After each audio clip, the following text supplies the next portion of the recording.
The desert at dawn does not give up Egypt easily. It keeps its secrets under a skin of pale sand, behind broken walls, inside sealed shafts, and beneath names cut so deeply into stone that even deliberate destruction cannot quite erase them.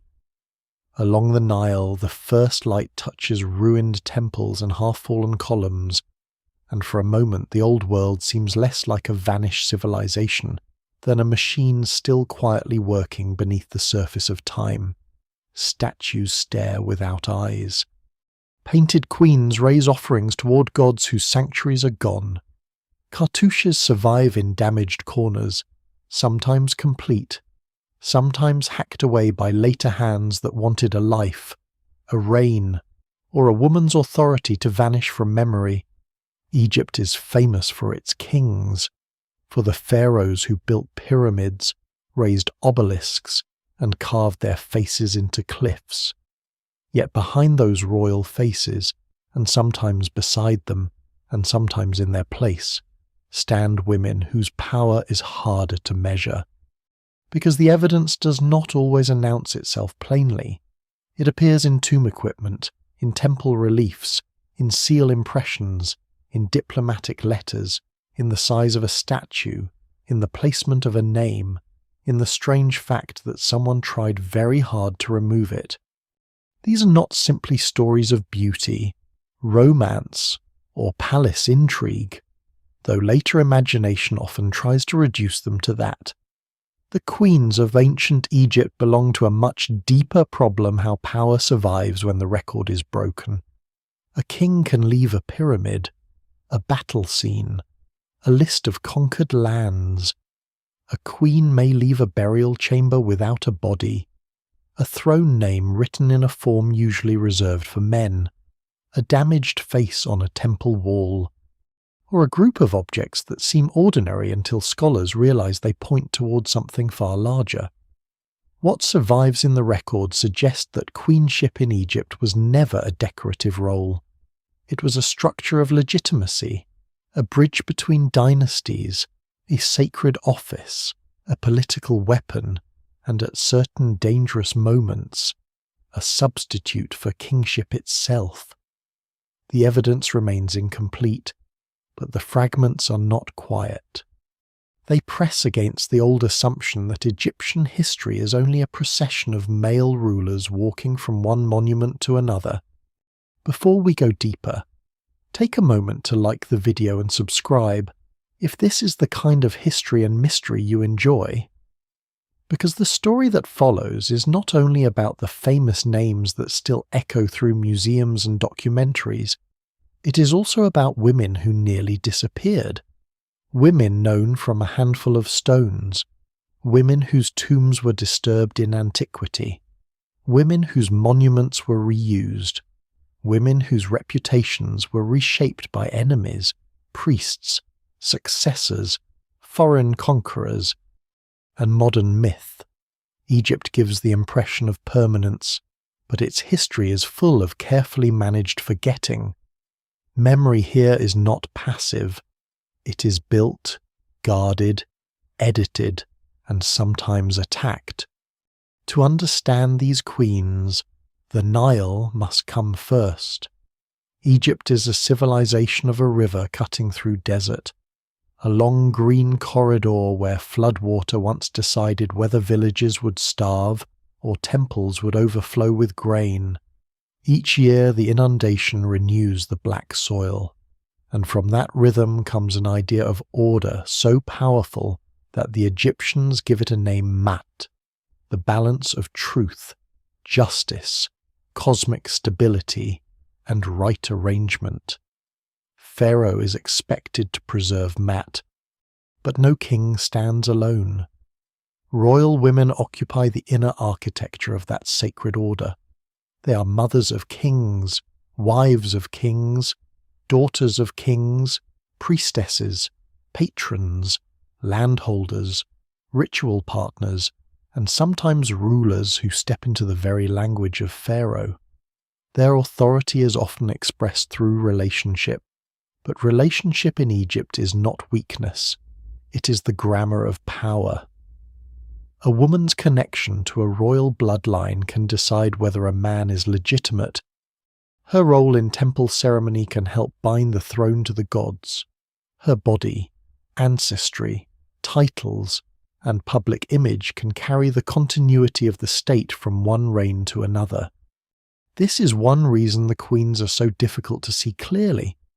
Modern eyes often search for power in the most obvious form: a crown, a throne, an army, a decree. Egypt often hides it in ritual formality. A queen may stand behind a king in a relief and still be essential to the message. She may appear smaller, yet carry titles that place her at the center of succession.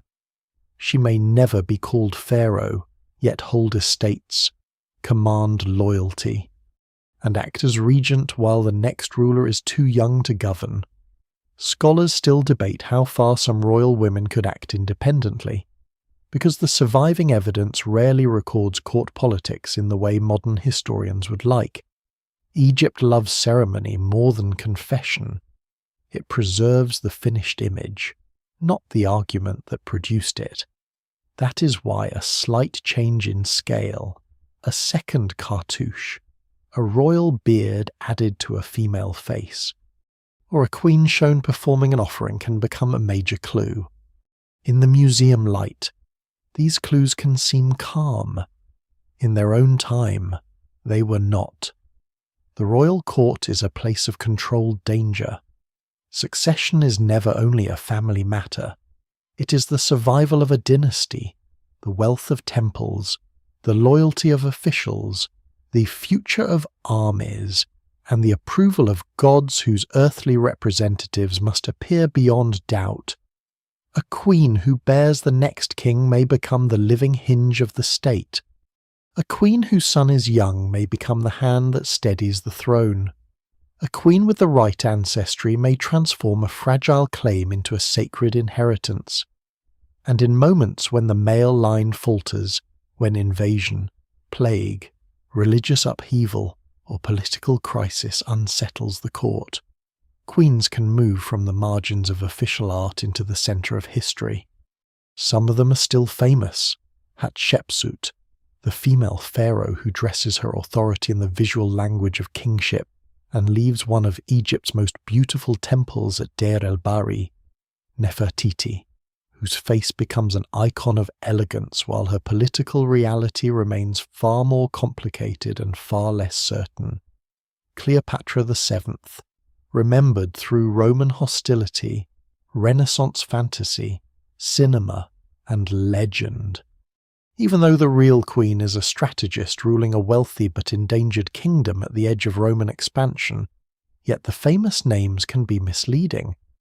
They shine so brightly that they obscure the longer tradition behind them. Meret-Neith, at the dawn of the dynastic age, Hetepheres in the shadow of the Great Pyramids, Ahhotep in a time of war and reunification, Tiye at the height of imperial wealth, Ankhesenamun in the fading light of the Amarna aftermath, and Ankhnespepy II, whose image beside her son quietly overturns expectations about who could be shown as the greater presence.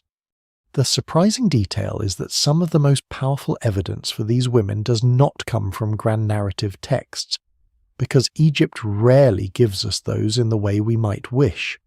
It comes from things that seem almost accidental: a jar label, a seal, a burial shaft, a fragment of a wall, a block reused in a later building, a statue found out of its original setting, a name preserved because the chisel missed a corner.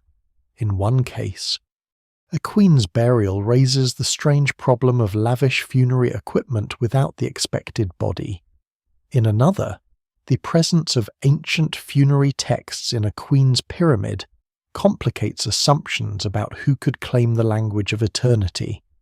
In another, the absence of a tomb becomes almost as powerful as a discovery, because it keeps alive the question of where a queen's final chapter was hidden, destroyed, or never placed where people expected it to be. The story of Egypt's queens is therefore not a simple upward march from silence to power. It is more like the Nile itself, appearing, receding, changing course, leaving fertile traces in one place and dry uncertainty in another. Sometimes queens are visible because the state needs them to be visible. Sometimes they vanish because later rulers have reason to make them vanish. Sometimes they survive because stone is stubborn. Sometimes they are lost because tomb robbers, floods, politics, and time are even more stubborn. No single explanation fully accounts for why some royal women become eternal figures and others nearly disappear. The pattern depends on dynasty, crisis, burial custom, temple politics, family strategy, and the accidents of archaeology. So the mystery begins not with one queen, but with a contradiction. Ancient Egypt is one of the most image-saturated civilizations on Earth, a culture that carves, paints, names, titles, and ritualizes authority with extraordinary care. And yet some of its most important women remain half-seen. Their lives are present enough to disturb the old story, but incomplete enough to resist easy reconstruction. They stand at the edge of the torchlight, a mother larger than the king she protects. A royal woman buried like a sovereign at the beginning of history. A queen whose temple blocks emerge again after thousands of years. A beauty whose tomb may still lie undiscovered. A last ruler whose legend nearly buries her intelligence beneath romance. The closer one looks, the more the queens of Egypt cease to be ornaments of pharaohs and become something more unsettling, keepers of legitimacy, makers of dynasties, survivors of erasure, and witnesses to the fragile machinery of memory itself. Long before Egypt's queens appear in the polished images of empire, before gold collars gleam on temple walls and royal women stand beneath blue crowns, their power begins in a world that is still being assembled. The Egypt of the first dynasties is not yet the Egypt of giant pyramids or vast imperial temples. It is younger, rougher, and more experimental, a kingdom learning how to become permanent. Along the Nile, older regional cultures are drawn into one political body. Grain moves. Officials travel. Seals are pressed into wet clay. Tombs grow larger. Names become symbols. The ruler is no longer merely a strong man among powerful families. He becomes the visible center of a sacred order, a living point where land, ancestors, gods, and administration meet. In that early world, royal women matter because the state itself is fragile. A dynasty is not simply a list of kings. It is a claim that power can pass from one body to another without breaking the country apart.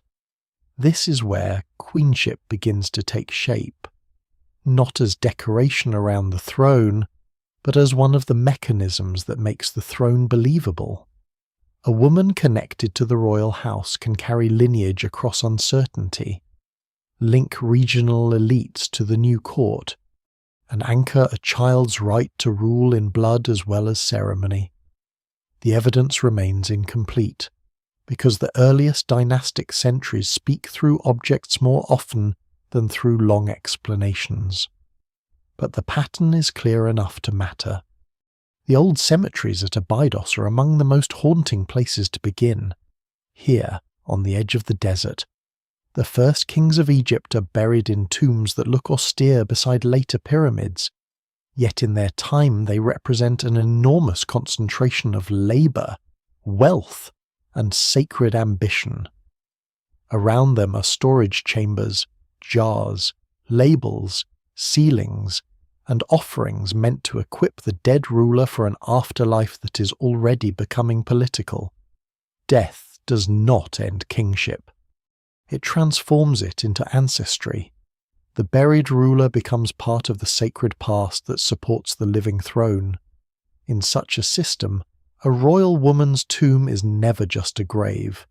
Its scale, location, contents, and inscriptions can reveal how close she stands to the machinery of rule. This is why Meret-Neith remains so arresting. She belongs to the first dynasty, near the beginning of pharaonic Egypt, when the state is still young enough that many assumptions about kingship have not yet hardened into later form. Her tomb at Abydos is monumental, placed among the earliest royal burials, and the richness of her funerary world suggests extraordinary status. Archaeological discoveries associated with her burial have included large quantities of grave goods, including wine jars from a world where wine is not merely a luxury, but a statement of elite exchange, administration, and ritual provision. Even more striking is the evidence that connects her to official institutions and high-ranking economic organization. She's not simply remembered as someone who belonged near power. She appears in the surviving traces as someone through whom power was managed. Yet Meret-Neith also demonstrates the caution this story demands. Some have wondered whether she ruled as a king in her own right, perhaps as a regent or even as an early female sovereign. Scholars still debate the proper interpretation because the surviving evidence does not give a neat modern answer. Her name appears in contexts of exceptional importance, but later king lists do not preserve her as a pharaoh in the way they preserve male rulers. She may have governed on behalf of a young heir. She may have held a form of authority that later categories fail to capture. She may show us a stage in Egyptian kingship before the boundaries between queen, regent, and ruler had become as rigid as later tradition wanted them to seem. At Egypt's beginning, female power is visible, but the labels are unstable. The symbolic world around these early women is equally important. Egypt's first rulers use names, animals, standards, and divine associations to declare that kingship is more than command. The king is linked with Horus, the falcon god of rule and sky, and the royal name appears in the serech, a palace facade topped by the falcon. Queens do not simply stand beside this system, they help secure its continuity. Over time, female royal titles develop that emphasize relation to the king, especially as mother, wife, and daughter. To modern ears, those titles can sound secondary, but in the Egyptian setting they are loaded with political force. A king's mother may represent the source from which legitimate rule emerges. A king's wife may connect branches of elite blood. A king's daughter may embody dynastic continuity before she acts publicly. The Egyptian habit of joining politics to cosmic order makes this stronger. The king is expected to maintain Mut, but Mut is not maintained by force alone. It is maintained through correct ritual, proper succession, temple support, agricultural stability, and the visible harmony of the royal household. Queenship enters this sacred pattern through fertility, motherhood, rebirth, and divine femininity, but it would be a mistake to reduce it to biology. In a world where image and ritual do political work, a queen's body in art, her name on objects, her burial near kings, and her presence in cult all become parts of governance. There is a lesser-known strangeness here that often gets lost behind later monuments. Early Egypt does not separate the practical and the sacred in the way modern people might expect. A wine jar in a royal tomb can belong to the economy, regional exchange, elite consumption, funerary ritual, and political display all at once. A seal impression can be bureaucracy and divine order in the same small lump of clay. A burial chamber can be architecture, theology, and propaganda. When a royal woman is linked to these things, her importance is not ornamental. She's embedded in the network that feeds the palace, sustains the cult, and turns a ruling family into a dynasty. By the time Egypt moves toward the Old Kingdom, The system has grown more formal. The Great Pyramids have not yet risen in their full form, but the idea behind them is already taking shape. Kingship is eternal. Royal death is a state project, and the court is organized around preserving the sacred line. Queens become more visible through tombs, titles, and the architecture of a royal burial grounds. Their mortuary cults will require priests, offerings, estates, and memory. A queen's afterlife is not only a religious hope, it is an administrative achievement. Still, the record refuses to become simple. Some royal women must have been central in their own time and yet survive only as names. Others appear through tombs that are robbed, damaged, or difficult to interpret. Egyptian history often hides improvisation behind the appearance of perfect order. The monuments say that the throne passes cleanly, the gods approve, and Mat continues. But beneath that calm surface, succession can be tense, families can compete, and queens can become indispensable because the system is vulnerable. This is where the mystery of Egypt's queens first deepens. Their power is ancient, but not always direct. It is sometimes written in the language of motherhood, sometimes sealed into jars, sometimes buried in the desert beside kings, sometimes implied by the size and placement of a tomb. Before Hatshepsut claims the full image of kingship, there is this older foundation: royal women helping the Egyptian state believe in its own continuity. They bind bloodline to land, land to ritual, ritual to memory, and memory to rule. The crown may sit on the head of a king, but from the beginning, the crown depends on women whose authority is woven so deeply into the structure that later ages can overlook it only by failing to understand how Egypt itself works. By the time Egypt's royal system grows older and more confident, the queen's role as mother of the king becomes one of the most quietly powerful offices in the ancient world. It is not power that always looks like command. It does not always appear as a decree, a campaign, or a throne name. It often appears in the careful language of birth, protection, inheritance, and divine continuity. But in Egypt, those words are not soft words. They are the foundations on which the state rests. A king may rule as the son of a god, but he must also be the son of a woman whose identity helps make his claim believable. The royal mother stands at the point where human bloodline and sacred kingship meet. She gives the throne a body. She gives succession a story. She gives political ambition the appearance of destiny. This is why the title king's mother carries such weight. In many ancient courts, motherhood matters privately. In Egypt, it becomes public theology. The mother of a ruler can become a living symbol of continuity between one reign and the next, especially when a transition is uncertain or when the new king is young. Her presence can soothe the dangerous gap between the death of one pharaoh and the full authority of another. She may appear in art behind the king, beside the king, or in a protective gesture that seems intimate but is also political. She can represent the womb of the dynasty, the vessel through which divine kingship renews itself. To modern eyes, this can seem like symbolic language. To Egypt, symbol is action. A properly shown queen helps make the world appear properly ordered.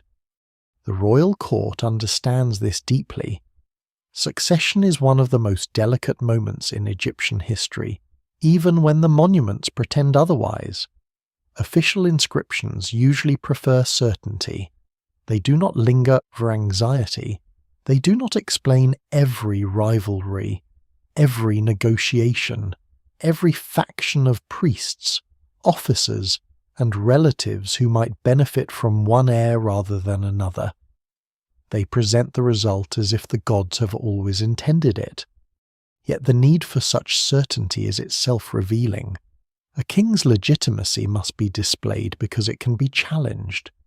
A royal mother's blood, title, and visibility can help answer the challenge before it becomes open conflict. What survives in the record suggests that queens were often crucial to this work of making succession appear seamless. In the Old Kingdom, as pyramid fields rise along the desert edge, royal motherhood becomes increasingly embedded in the architecture of eternity. The pyramids of kings dominate the landscape, but around them cluster the tombs and cult places of queens, princesses, officials, and priests. This is not random arrangement. The dead royal family becomes a sacred map. The king's pyramid points toward the solar and cosmic order of kingship, while the burials of royal women reinforce the continuity of the line. A queen's tomb near a king's complex may say, without needing a long text, that she belongs to the eternal household of rule. Her cult continues after death through offerings, priests, and estates. Her memory is not only family remembrance, it is part of state religion. One of the most fascinating figures in this long development is Ankhnespepy II, a queen of the 6th dynasty, whose surviving traces disturb the old habit of seeing queens as minor figures beside kings. She was connected to more than one king, and became the mother of Pepi II, who came to the throne very young, and would be remembered as one of Egypt's longest reigning pharaohs. The circumstances around her life remain partly obscure, as so much of Old Kingdom court history does, but her importance is not in doubt. She appears at the intersection of royal marriage, succession, regency, and sacred representation. Her story shows how the mother of a young king could become more than a background presence. She could become the visible guardian of the throne's continuity. The most striking clue is visual. A statue associated with Ankhnespepy II shows the queen with her son, the young king, on her lap. The composition is extraordinary because the mother appears as the larger figure, while the child king is smaller, protected and presented through her body. Egyptian royal art is rarely casual about size. Scale is meaning. The larger figure is not simply taller, it is more dominant in the image's logic. For a queen to be shown in this way with a reigning king reveals something more complicated than maternal affection. It suggests a moment when the king's authority is inseparable from the queen, who carries, protects, and legitimizes him. The image does not turn her into pharaoh, but it makes clear that his kingship passes through her. There is another surprising detail in Ankhnespepy's funerary world. Her pyramid at Saqqara preserved fragments of pyramid texts, the ancient religious spells and utterances designed to help the royal dead ascend, transform, and endure in the afterlife. These texts are among the oldest large bodies of religious writing known from Egypt, and for a long time they were most closely associated with kings. Their presence in Queen's pyramids complicates the picture. It suggests that royal women, at least in certain contexts, could claim powerful afterlife language once thought primarily reserved for male rulers. Scholars still debate the exact meaning of this expansion, but it shows that queenship was not fixed in a narrow ritual category. Under the right conditions, a queen could be drawn into the same sacred technologies of eternity that surrounded the pharaoh. This does not mean that all queens possessed the same authority, or that Egyptian society was quietly equal beneath its formal hierarchy. The evidence does not support such a simple reversal. Egypt remains a kingship-centered civilization, and most women, royal or not, do not leave records comparable to male rulers. But the Queen Mother's role reveals how influence can operate inside a system without needing to overturn its language. The court may continue to speak of the king as divine, unique, and central, while depending heavily on a woman to secure that uniqueness. The queen's power is sometimes strongest precisely because it is framed as protection of the throne rather than competition for it. There are echoes of goddesses in this pattern. Isis protects Horus, Hathor nourishes kingship, Mut, whose name itself means mother, becomes a great divine figure in Theban religion. Egyptian theology repeatedly imagines royal power as something born, guarded, suckled, and renewed through female divinity. When a queen appears as mother of the king, she stands within this symbolic universe. She is not a goddess in the full theological sense, but royal art can surround her with divine associations. The living Queen Mother becomes a human counterpart to cosmic motherhood, and that makes her politically useful. Her protection of the young king is not only a family scene, it is a statement that the cosmos itself continues to hold the throne in place. Yet the human reality behind the image must have been far more uncertain. A young king requires officials, tutors, priests, administrators, and powerful relatives. A queen mother in such a court may have allies and rivals. She may need to negotiate with men whose names appear more often in administrative records. She may influence appointments, estates, temple gifts, and ceremonial decisions. The evidence remains incomplete, because the private workings of royal households were rarely written down for later historians. But the surviving images and titles suggest that when a king's youth or succession created vulnerability, the Queen Mother could become the stabilizing figure around whom legitimacy gathered. This is the hidden force of royal motherhood in ancient Egypt. It turns biological descent into political certainty, and political certainty into sacred order. It allows the dynasty to survive moments when a throne might otherwise seem fragile. It gives the new king a past before he has achievements of his own. It gives the people, the court, and the temples a familiar body through which to recognize continuity. In the serene language of monuments, all of this looks inevitable.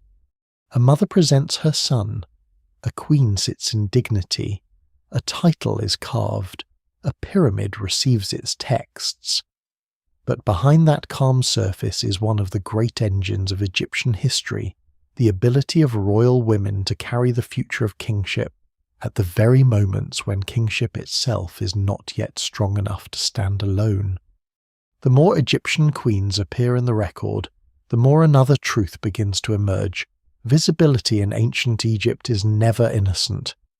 A name carved into stone is not only a name, it is a claim to have existed, to have acted, to have belonged inside the sacred order of the world. A statue is not only an image, it is a body made durable, a substitute presence through which offerings, memory, and divine recognition can continue. A temple relief is not only decoration, it is a political statement frozen into ritual form. To appear on a wall, to receive titles, to be placed near a god or king, to have one's cartouche preserved, is to occupy a place in eternity. And because of that, erasure in Egypt is never merely damage. It can be punishment, correction, fear, or strategy. This is one of the most unsettling parts of the Queen's story. The desert destroys slowly, but human hands can destroy with intention. Faces are chiseled out, names are scraped away, royal figures are recut, replaced, hidden beneath later building projects, or broken into blocks that disappear inside new walls. Sometimes the damage is religious, sometimes it is political, sometimes it is the work of later kings trying to reshape succession, remove embarrassment, or make the past look cleaner than it really was. Egypt gives an impression of timeless order, but its monuments reveal a civilization constantly arguing with its own memory. The official past is not simply preserved, it is edited. For royal women, this editing can be especially severe because their authority often appears during moments of instability. A queen may become prominent when a king is too young, when a dynasty is weak, when a throne is disputed, when a foreign threat presses the borders, or when a religious revolution changes the rules of legitimacy. These are precisely the moments later rulers may prefer to smooth over. If a queen's power makes a later dynasty uncomfortable, her image can become vulnerable. If she ruled too openly, acted too independently, or stood too close to a controversial king, memory may be adjusted until her role seems smaller, stranger, or almost accidental. The evidence remains incomplete, but the pattern is familiar enough that every damaged name must be read with suspicion and care. At the same time, not every broken statue is an act of revenge, and not every missing name is a conspiracy. Ancient Egypt endured tomb robbery, quarrying, reuse of stone, floods, earthquakes, religious changes, foreign occupation, economic decline, and the simple violence of time. A face might be broken because a statue fell. A temple block might vanish because later builders needed convenient stone. A tomb might be empty because robbers entered it thousands of years before archaeologists did. Scholars still debate many cases because physical evidence can carry more than one explanation.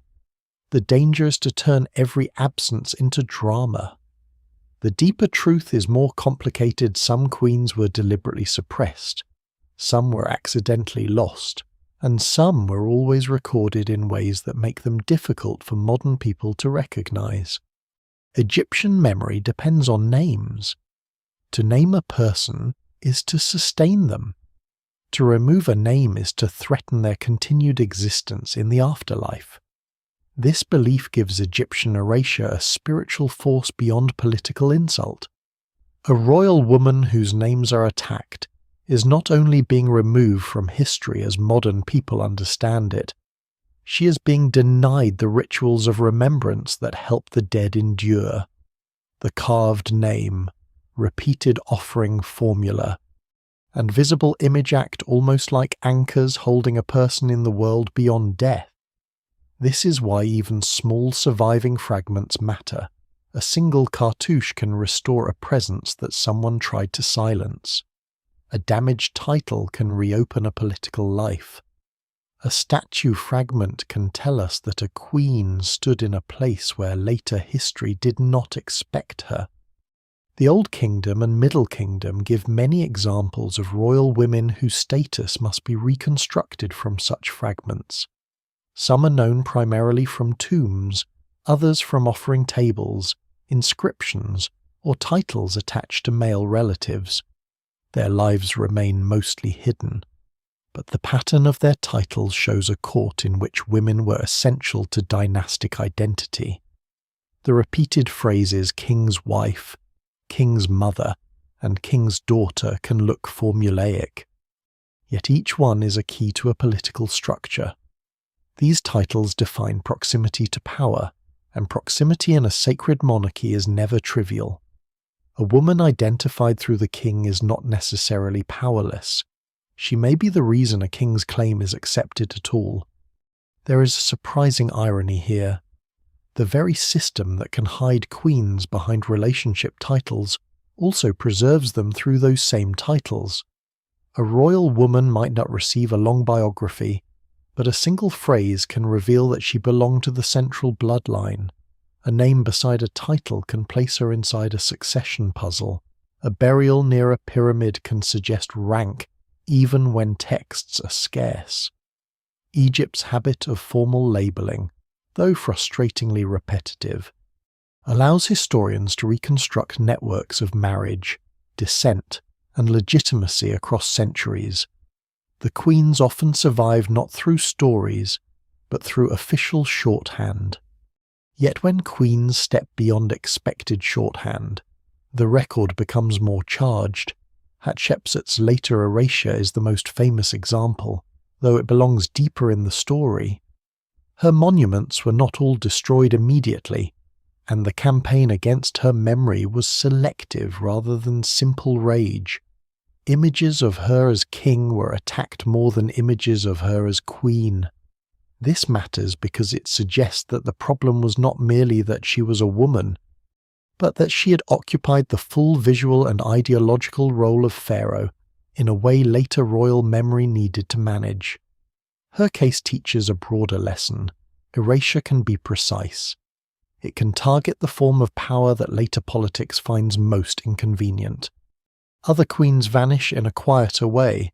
Their monuments are not hacked apart in famous campaigns. They simply fall out of the central story because later historians, ancient and modern, follow the line of kings. This is especially true for periods when the evidence is scattered. In the late period, when Egypt faces foreign domination, internal priestly authority, and shifting centres of power, royal women connected to religious offices may hold remarkable influence without fitting neatly into the old image of queen beside pharaoh. The divine wives of Amun, for example, show how female power can move through temple institutions rather than through conventional royal marriage alone. They are not queens in the simple palace sense, yet their authority in Thebes can be immense. Their presence reminds us that female rule in Egypt does not always wear one crown or stand in one kind of monument. To follow these women, one must learn to read absence as carefully as presence. A missing tomb may mean a burial is still undiscovered, or that it was destroyed, or that the person was buried somewhere unexpected. A name not appearing in a later list may mean deliberate exclusion, or simply that later scribes were copying traditions shaped by political priorities. A queen remembered in one place and ignored in another may not be unimportant. She may belong to a regional or ritual form of authority that king-centered histories do not handle well. No single explanation fully accounts for the vanishing queens of Egypt, because vanishing itself happens in many ways. There is also a modern layer to this problem. Archaeology has inherited some of the biases of the ancient record. For a long time, excavators and historians often focused on kings, wars, pyramids, and major temples, while women's power was treated as secondary unless it resembled male kingship. A queen who ruled openly became interesting because she looked like an exception. A queen who governed through motherhood, temple office, estate control, or dynastic legitimacy could seem less dramatic, even if her real influence was enormous. This has begun to change as scholars pay closer attention to material culture, administrative evidence, burial patterns, and the political meaning of ritual. The queens are not suddenly appearing because they were never there. They are appearing because the questions have changed. The broken statues, therefore, are not only relics of ancient destruction, they are invitations to look again. A damaged face asks who feared that face enough to remove it, or who needed the stone enough to ignore it, or what accident of survival left only this fragment behind. A scratched-out cartouche asks whether the past was being purified for a new ruler. A missing burial asks whether the queen's final place still lies hidden beneath sand, settlement, or, later, construction. Every wound in the record must be handled carefully, but none should be dismissed. In Egypt, power often survives as a scar. And so the story moves through a landscape of partial presences. The queens of Egypt are not simply lost. They are concealed in formulas, reduced by king lists, interrupted by damaged stone, displaced by later building, and sometimes deliberately pushed out of official memory. Yet they keep returning. They return when an old block is lifted from a temple foundation. They return when a tomb shaft is cleared. They return when a title is retranslated, when a statue's scale is reconsidered. When a queen's pyramid yields texts once thought reserved for kings, Egypt tried, at times, to make certain forms of female power disappear. But stone has a long memory, and even broken stone can speak. At Giza, the Great Pyramid fields do not feel like ordinary cemeteries. They feel like a royal landscape built to outlast weather, invasion, language, and almost every human memory attached to them. The pyramids rise from the desert not as isolated monuments, but as the visible peaks of a much larger world of causeways, temples, subsidiary tombs, boat pits, mastabas, shafts, workshops, offering places, and buried intentions. The kings dominate the horizon, but the ground around them is crowded with quieter claims. Officials arrange their tombs near royal power.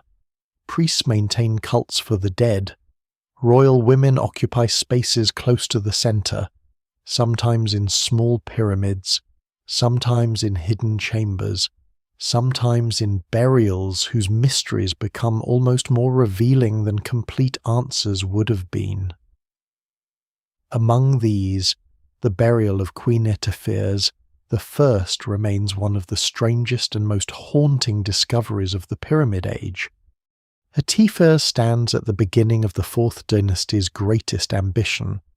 She is usually understood as the wife of Sneferu, the king associated with the Great Pyramid experiments at Meidum and Dashur, and as the mother of Khufu, builder of the Great Pyramid at Giza. That places her at one of the most consequential family intersections in all of Egyptian history. Sneferu's reign transforms royal building on a scale Egypt has never seen before. Khufu's reign takes that vision to its most famous extreme. Between them is Hetepheres, a queen whose bloodline and status help bridge one monumental age to another. Yet she does not survive as a richly narrated personality. She survives through a burial that seems, at first, to offer luxury, certainty, and royal intimacy, and then immediately withdraws the most important fact. The discovery came not in a grand above-ground tomb, but through accident and patience. Near the Great Pyramid, a deep shaft was found sealed beneath the surface, descending into a chamber that had not been entered in modern times. What it contained astonished excavators. There were remains of magnificent furniture, a bed, chairs, carrying equipment, boxes, gold-covered wooden elements, delicate inlays, and objects that showed the refinement of the royal household. The Queen's possessions had collapsed and decayed in the airless dark, but their splendour was still recoverable. Gold sheets, wooden frames, and careful craftsmanship revealed a court where comfort, ceremony, and status were inseparable. These were not rough grave goods. They were the furnishings of a woman who had lived at the heart of royal luxury. And then came the central mystery. The burial included an alabaster sarcophagus, apparently sealed, yet when it was opened, there was no body inside. No mummy lay where the queen should have been. No royal remains completed the story. Nearby, a canopic chest contained preserved internal organs, strongly suggesting that Hetepheres had indeed been prepared for burial according to elite funerary practice. But the empty sarcophagus created a contradiction that has never entirely gone away. The queen's organs were there, her funerary equipment was there, her sealed chamber was there, her body was not. This is the kind of discovery that makes the Pyramid Age feel suddenly human. The monuments suggest absolute control. Their geometry seems to declare that kings and queens could command stone, labour, theology, and eternity itself. But Hetepheres' burial reveals disruption. Something happened. The evidence remains incomplete, and scholars still debate the sequence. But one influential explanation is that her original tomb may have been robbed in antiquity. perhaps before her son Khufu could fully secure her burial. The robbers may have disturbed or removed the body, while some sacred elements, including the canopic equipment, survived or were recovered. The court may then have reburied what remained, placing her funerary goods in a hidden shaft near Khufu's pyramid. If so, the burial at Giza may not be her first tomb, but a carefully managed royal repair. There is no need to imagine melodrama to feel the seriousness of that possibility. For Egyptians, the body mattered. The mummy was not merely a corpse. It was part of the mechanism through which the person survived death, recognized by the soul and sustained by ritual.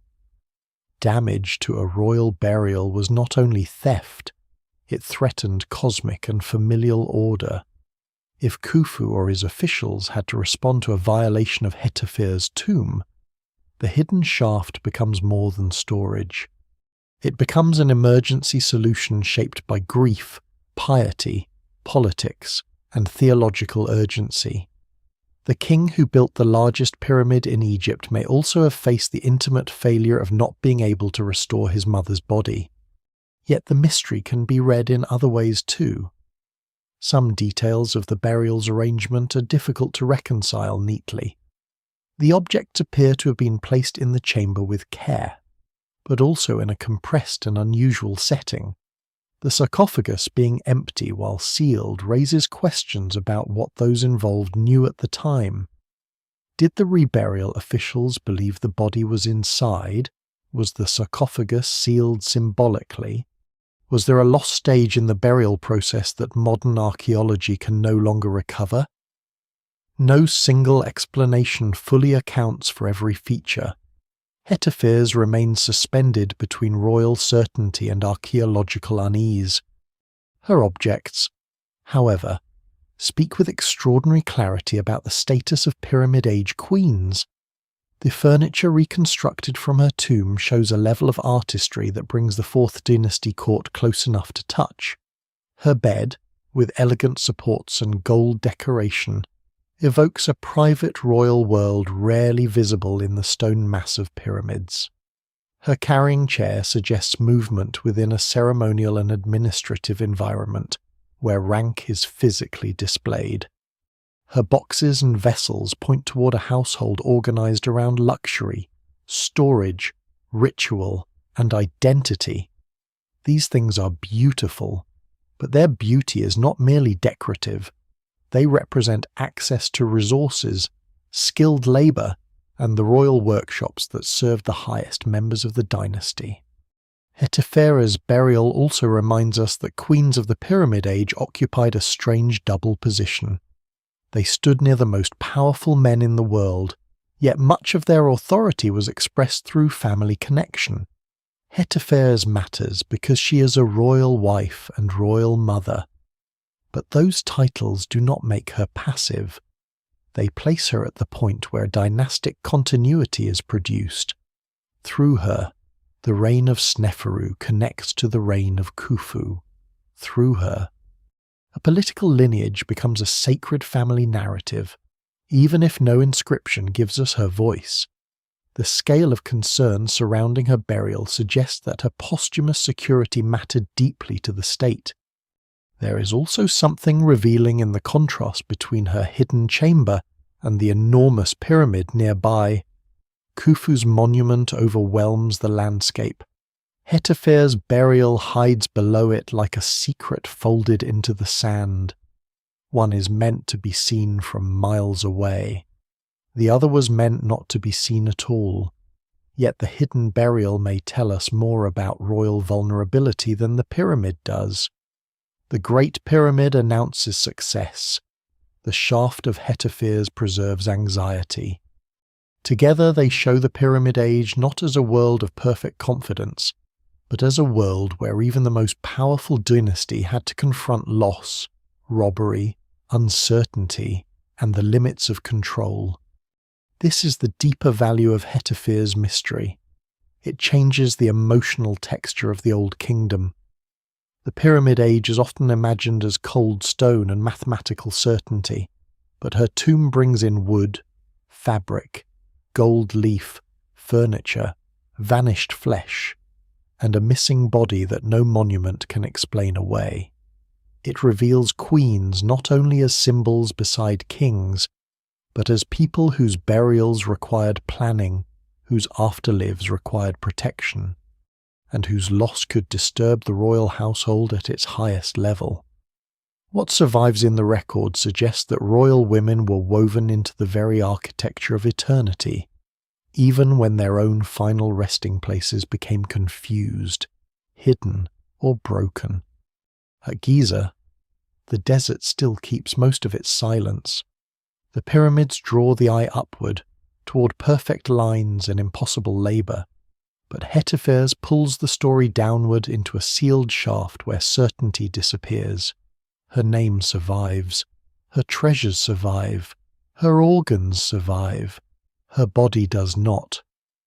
In that absence, the Pyramid Age becomes less like a finished monument and more like a human drama preserved by accident, a queen at the root of a dynasty, a son building on an unimaginable scale, a burial disturbed or rearranged, and a civilization trying to repair eternity with wood, stone, gold, and faith.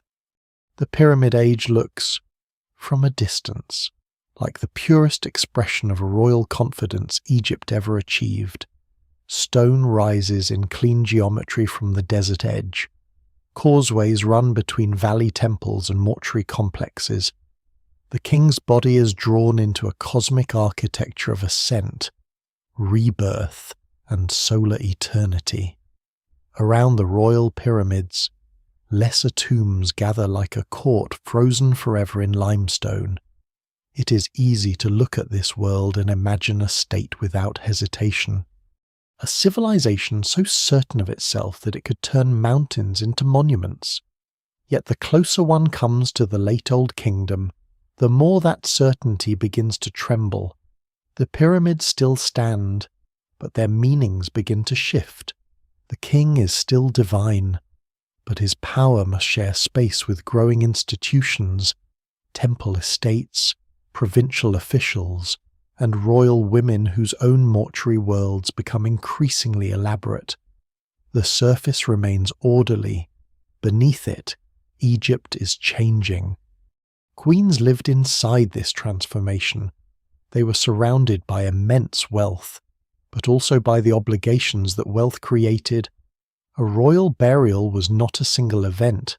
It required workshops, transport, priests, offering lists, cult places, storage, administrative oversight, and long-term economic support. A queen's pyramid, even if far smaller than a king's, was still a machine of memory. It needed stonecutters, scribes, ritual specialists, land assignments, and an afterlife economy that could keep offerings flowing after death. These monuments reveal honour, but they also reveal strain. Every permanent cult attached to a dead royal person placed demands on the living state. Every estate assigned to feed the dead tied land, labour, and produced to a sacred past that could not easily be abandoned. This is one of the quieter tensions of the Old Kingdom. The more successful kingship becomes at making itself eternal, the more expensive eternity becomes. Pyramid complexes do not end when construction stops. They continue as religious institutions. Priests serve them, offerings are delivered, names are recited, rituals are performed.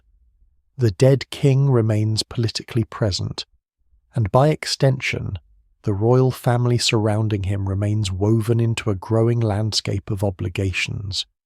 Queens are part of this expansion. Their tombs and cults show that royal women are being folded more visibly into the theology of permanence, yet permanence, in practical terms, must be paid for. By the 5th and 6th dynasties, the pyramid fields no longer communicate exactly the same message as the massive monuments of the 4th dynasty. The kings still build pyramids, but they are smaller. their walls become text-rich, filled with pyramid texts that transform stone chambers into spoken religious power. The shift is not simply decline, it is also a change in emphasis. Monumental scale gives way, in part, to the written word. The king's journey after death is not only built in stone but articulated through spells, commands, transformations, and divine identifications. This matters for queens because eventually some of them, too, enter this textual world. When pyramid texts appear in queens' burial chambers, the boundary between royal male eternity and female royal eternity becomes less absolute than earlier assumptions suggested. The queens of this late Pyramid Age are not all equally visible, but their burials at Saqqara and elsewhere reveal a court in which royal women are essential to the dynasty's sacred geography. Some queens receive small pyramids near the king's complex. Some are linked to powerful lines of succession. Some carry titles that place them as king's wives, king's mothers, or daughters of royal blood. What survives in the record suggests a dense web of marriages, inheritances, ritual responsibilities, and court alliances. The queen is not merely placed beside power, she helps organize it, especially when the question of who will rule next becomes delicate. The reign of Pep I and the long shadow of Pepi II bring this world into sharper focus. Royal women connected to the 6th dynasty appear at critical points in succession, and their pyramids preserve signs of increasing religious importance. Queens such as Ankhnespepy II, already visible through her extraordinary representation with her son, belong to a court where motherhood, regency, and legitimacy are not separate themes. They are interlocked. If a king comes to the throne young, the Queen Mother becomes more than a biological parent. She becomes the living support through which kingship is made stable, while the state continues to present itself as unbroken. But Egypt beyond the court is no longer held as tightly as it once was. Provincial officials, often called nomarchs by modern scholars, begin to display greater local power. Their tombs grow more ambitious. Their biographies become more confident. In earlier periods, the king's court dominates the flow of prestige. Over time, elite families outside the royal centre accumulate status, land, and memory of their own. They remain loyal in official language. But their growing visibility suggests that authority is spreading outward. The evidence remains incomplete, and scholars still debate the balance between royal weakness, administrative growth, environmental stress, and regional ambition. Still, the old image of a perfectly centralized pyramid state no longer fully accounts for what the monuments show. Climate may also have played a role, though it must be handled carefully. The late Old Kingdom has often been linked to episodes of reduced Nile floods and wider arid conditions, part of the broader environmental instability sometimes associated with the 4.2 kilo-year event. Low inundations could bring food stress, weaken tax collection, intensify provincial pressures, and undermine the king's ability to appear as the guarantor of abundance. Yet no single explanation fully accounts for the Old Kingdom's unravelling. Climate alone does not topple a civilization. It works through institutions, politics, grain stores, local power, and public belief. If the Nile fails repeatedly, the problem is not only hunger, it is theological. A king who maintains Mat must be seen to maintain the conditions of life. Queens stand near the centre of this crisis of legitimacy. Their role in succession becomes more important when dynastic continuity feels fragile. Their mortuary cults continue to consume and preserve resources. Their titles and burials keep asserting the sacred line, even as the state supporting that line becomes more complex and perhaps more brittle. There is a poignant contrast here just as royal women gain stronger claims to the language of eternity. The political world around them begins to lose its old stability. The pyramid texts promise ascent among the gods. The land below is becoming harder to govern. The lesser-known detail is that the late Old Kingdom's women are not merely shadows in the collapse. They are part of the evidence for how the system tried to survive. Their pyramids, inscriptions, and court positions show a dynasty reinforcing every possible channel of legitimacy. Marriage ties, maternal authority, funerary cult, and sacred text all become tools for continuity. Egypt does not simply fall silent one day. It attempts to hold itself together through ritual precision, ancestral memory, administrative habit, and the repeated insistence that kingship remains eternal. The queens help carry that insistence. When the Old Kingdom finally gives way to the fractured world that later Egyptians remember as a time of disorder, the pyramids remain behind like enormous arguments for a vanished order. They do not collapse physically, but the system that built and sustained them changes beyond recognition. Local powers rise, royal authority weakens, the old courtly centre loses its absolute gravity. Yet the queens of the Pyramid Age do not disappear from the story. They remain in shafts, chambers, offering formulas and texts written for eternity. They show that even at the height of stone-built kingship, royal power was never held by kings alone. It was sustained by families, mothers, wives, cults, estates, scribes, priests, and the fragile belief that the line of the throne could outlast every crisis. In the end, the Pyramid Age does not unravel because Egypt forgets how to build monuments. It unravels because monuments cannot, by themselves, keep a kingdom whole. When Egypt emerges from the long instability that follows the Old Kingdom, its royal women do not return to history in a single form. Some appear through marriage and motherhood, some through temple ritual, some through burial, and some through moments when the kingdom itself is under threat. By the time the story reaches the end of the Second Intermediate Period, queenship has moved into a harsher landscape. The Great Pyramid Age is distant memory. Egypt is no longer a perfectly unified land under one unquestioned court. Power has fractured.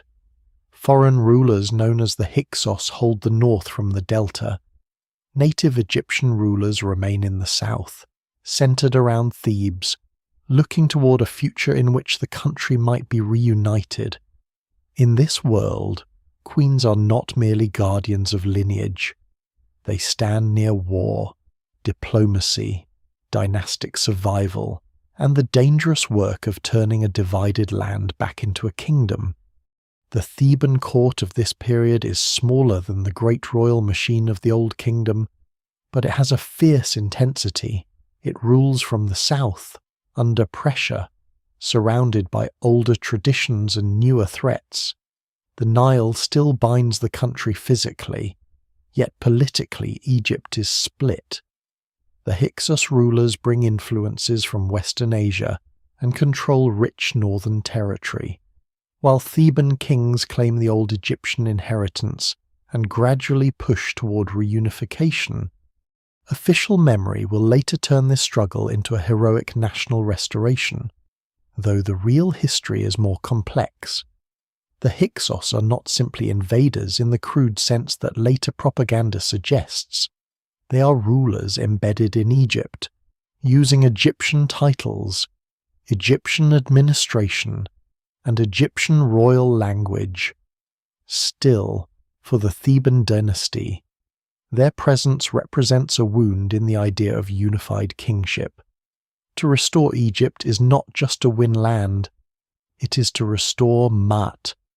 In this tense setting, the Queen Ahhotep becomes one of the most compelling royal women in Egyptian history. She belongs to the family that bridges the struggle against Hyksos power and the birth of the new kingdom. She's associated with the Theban royal house, connected to kings who fight for reunification, and remembered with titles and honours that suggest unusual authority.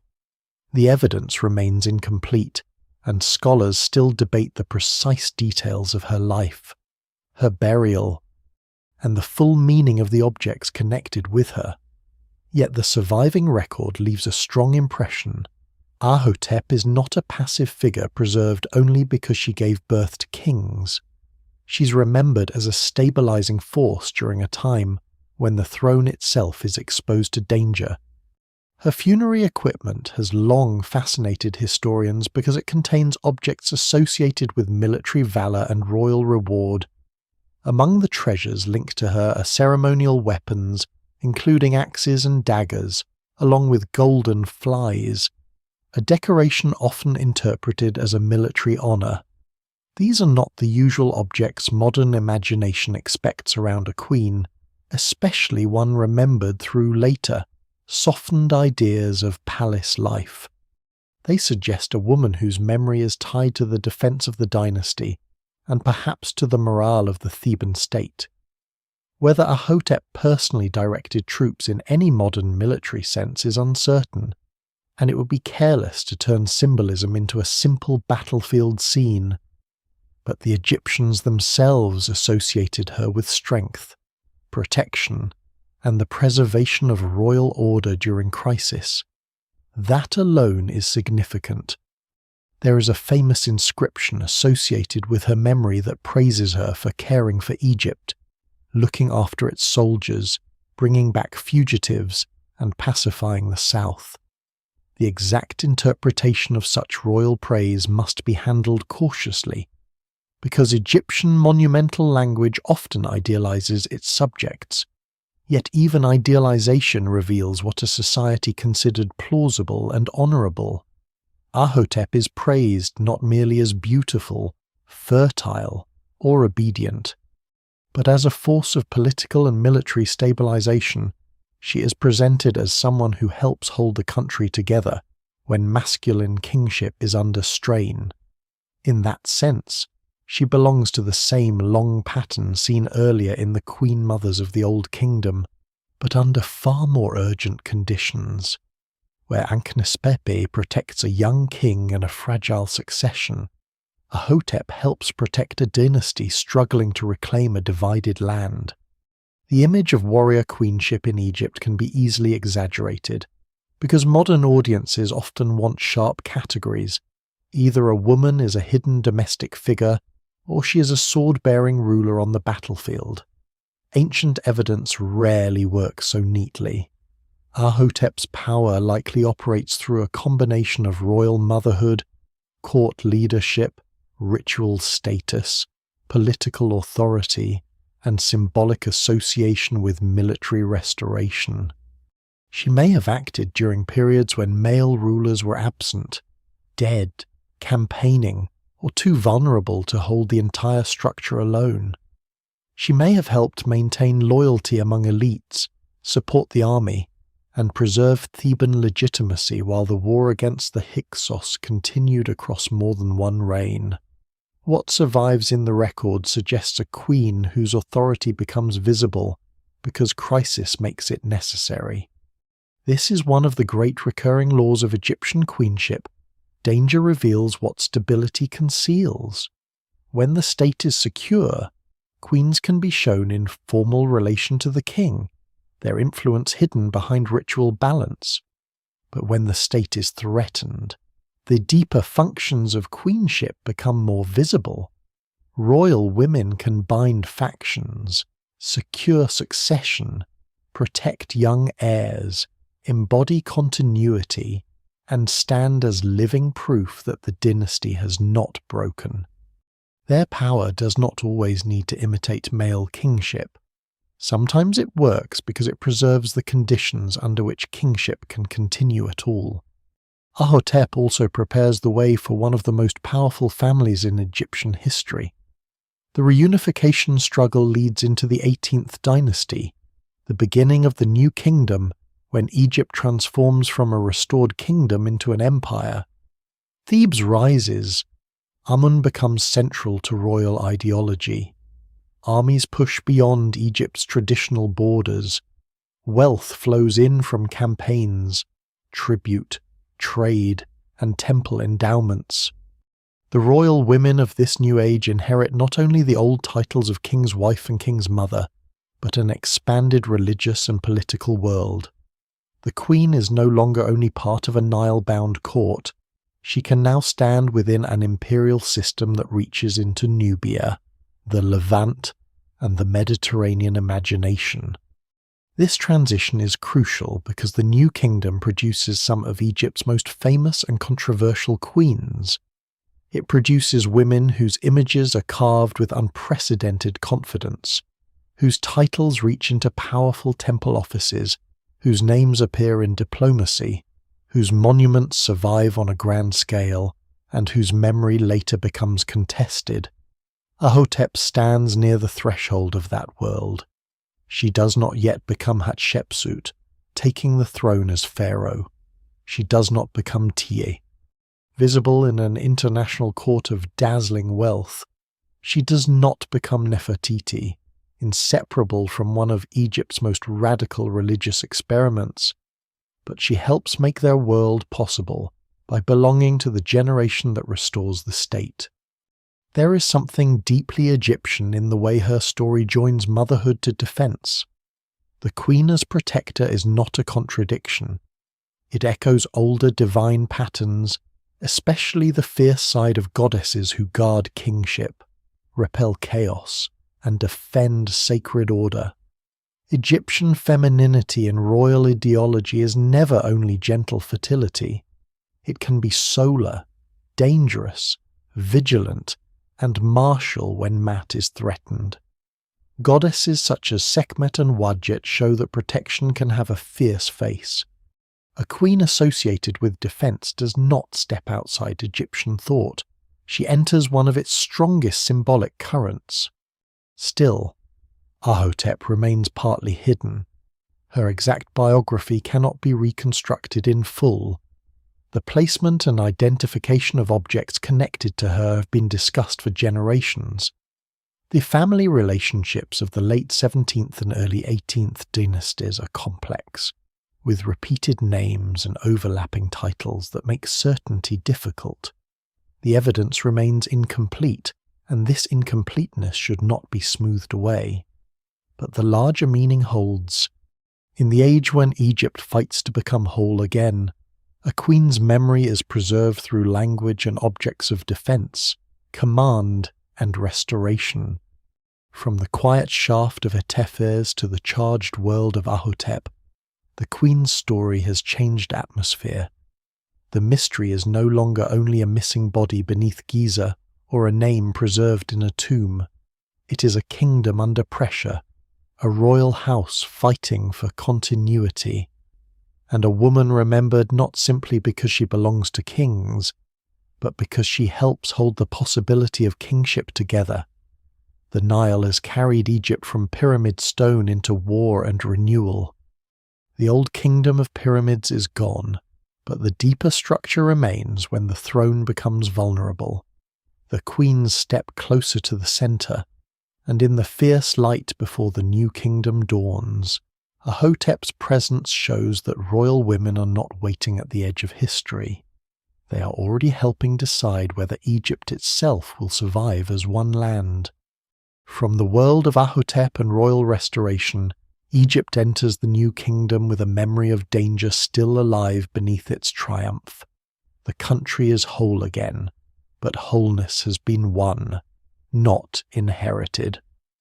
The Theban royal house has learned that kingship can fracture, that foreign power can sit in the north, that armies and temples can become instruments of survival, and that royal women can carry the dynasty through moments when the throne is exposed. This is the world into which Hatshepsut is born, a world of renewed confidence, expanding wealth, sacred ambition, and political memory sharpened by crisis. By the time she rises to power, Queenship already has deep roots in legitimacy, motherhood, ritual, and dynastic continuity. Hatshepsut's achievement is not that she invents female authority in Egypt. Her achievement is stranger, bolder, and more difficult. She takes the old tools of queenship and slowly turns them into kingship. At first, nothing about her public life needs to appear impossible. Hatshepsut is the daughter of Thutmose I, a powerful king of the early 18th dynasty, and she belongs to a royal family closely tied to Thebes and the god Amun. Her bloodline matters. Her titles matter. Her marriage to her half-brother Thutmose II fits the old dynastic pattern, binding royal legitimacy within the family. When Thutmose II dies, the next male heir, Thutmose III, is still young, and Hatshepsut becomes regent. This situation is not shocking in itself. Egypt has seen powerful queen mothers and royal women protect the throne during vulnerable transitions. A regent can govern while preserving the fiction, or the theology. That kingship continues through the young male ruler. Hatshepsut begins within that recognizable structure. She stands as the adult royal woman safeguarding a child king's inheritance. But what follows does not remain ordinary. Over time, Hatshepsut's public identity expands. She does not simply act for Thutmose III from behind the curtain of regency. She adopts royal titulary, appears in kingly roles, and eventually presents herself as pharaoh. Her throne name, Matkari, binds her rule to Mat, the cosmic order that every legitimate king must maintain. This is a crucial move. She does not frame herself as a disruption of Egyptian kingship, but as its rightful continuation.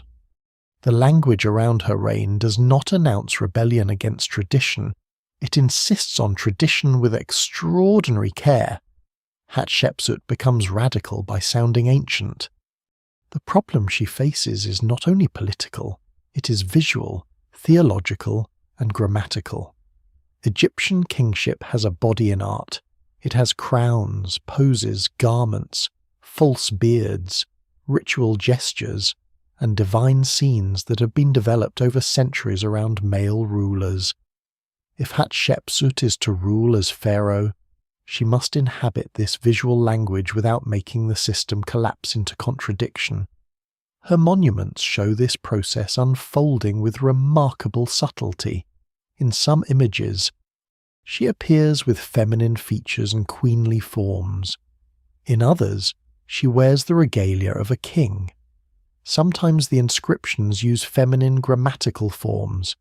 In other contexts, they align her more fully with the masculine role of pharaoh.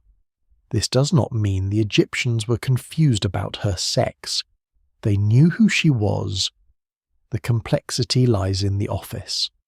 The office of kingship had a traditional form, and Hatshepsut had to make herself legible inside it. What survives in the record suggests a careful campaign of legitimacy, rather than a sudden seizure presented carelessly. Hatshepsut emphasizes her royal descent from Thutmose I.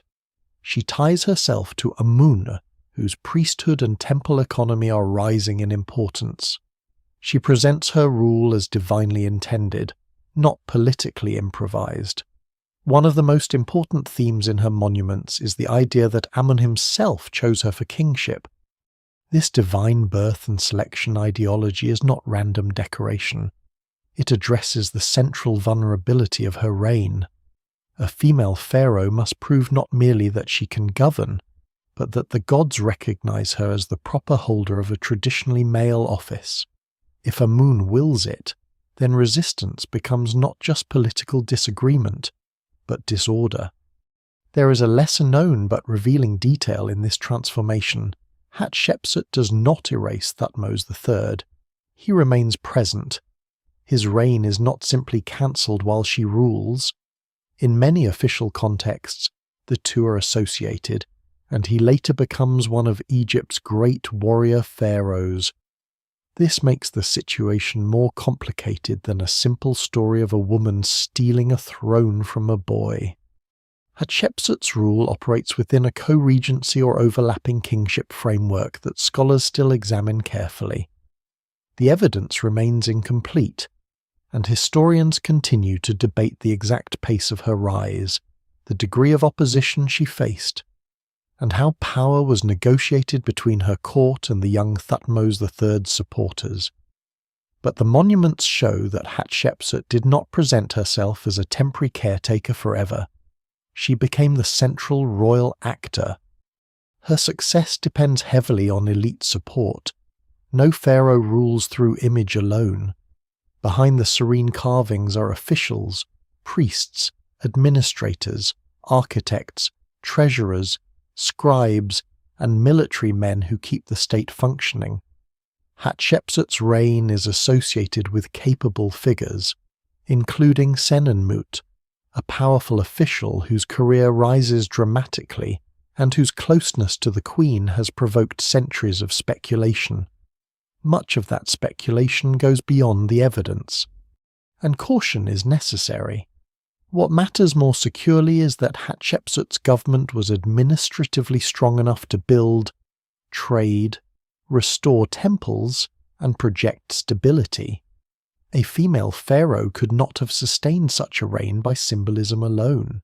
She needed a functioning political coalition. The Temple of Amun at Karnak becomes one of the great stages of her authority.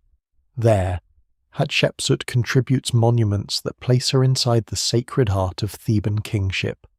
Obelisks, inscriptions, shrines, and ritual scenes work together to make her rule visible to God, priesthood, and people. Thebes is not merely her capital in a geographic sense. It is the religious engine that legitimizes her reign. By expanding and honoring Amun's cult, she strengthens the very institution that helps explain her kingship. Yet this relationship cuts both ways. The wealth and prestige of Amun grow enormously in the New Kingdom, and royal women connected to the god service gain special importance. Hatshepsut's earlier title as God's Wife of Amun belongs to this religious background, showing how queenship, temple office, and political authority could intertwine before becoming full kingship. Her art does not shout insecurity, but it reveals the labour of persuasion. Hatshepsut is shown smiting enemies, offering to gods, running ritual races, receiving life, and standing where kings stand. These are traditional scenes, yet their traditional nature is the point. She's not trying to create an entirely new political language. She's entering an old one so completely that the viewer is asked to see continuity rather than exception. The calm surface of the reliefs conceals a daring act of translation. A royal woman becomes the image of a king without asking Egypt to abandon the grammar of kingship. No single explanation fully accounts for why Hatshepsut succeeded where others did not. Her royal birth, the youth of Thutmose III, the strength of Theban theology, the support of key officials, the memory of earlier female power, and her own political intelligence all likely mattered.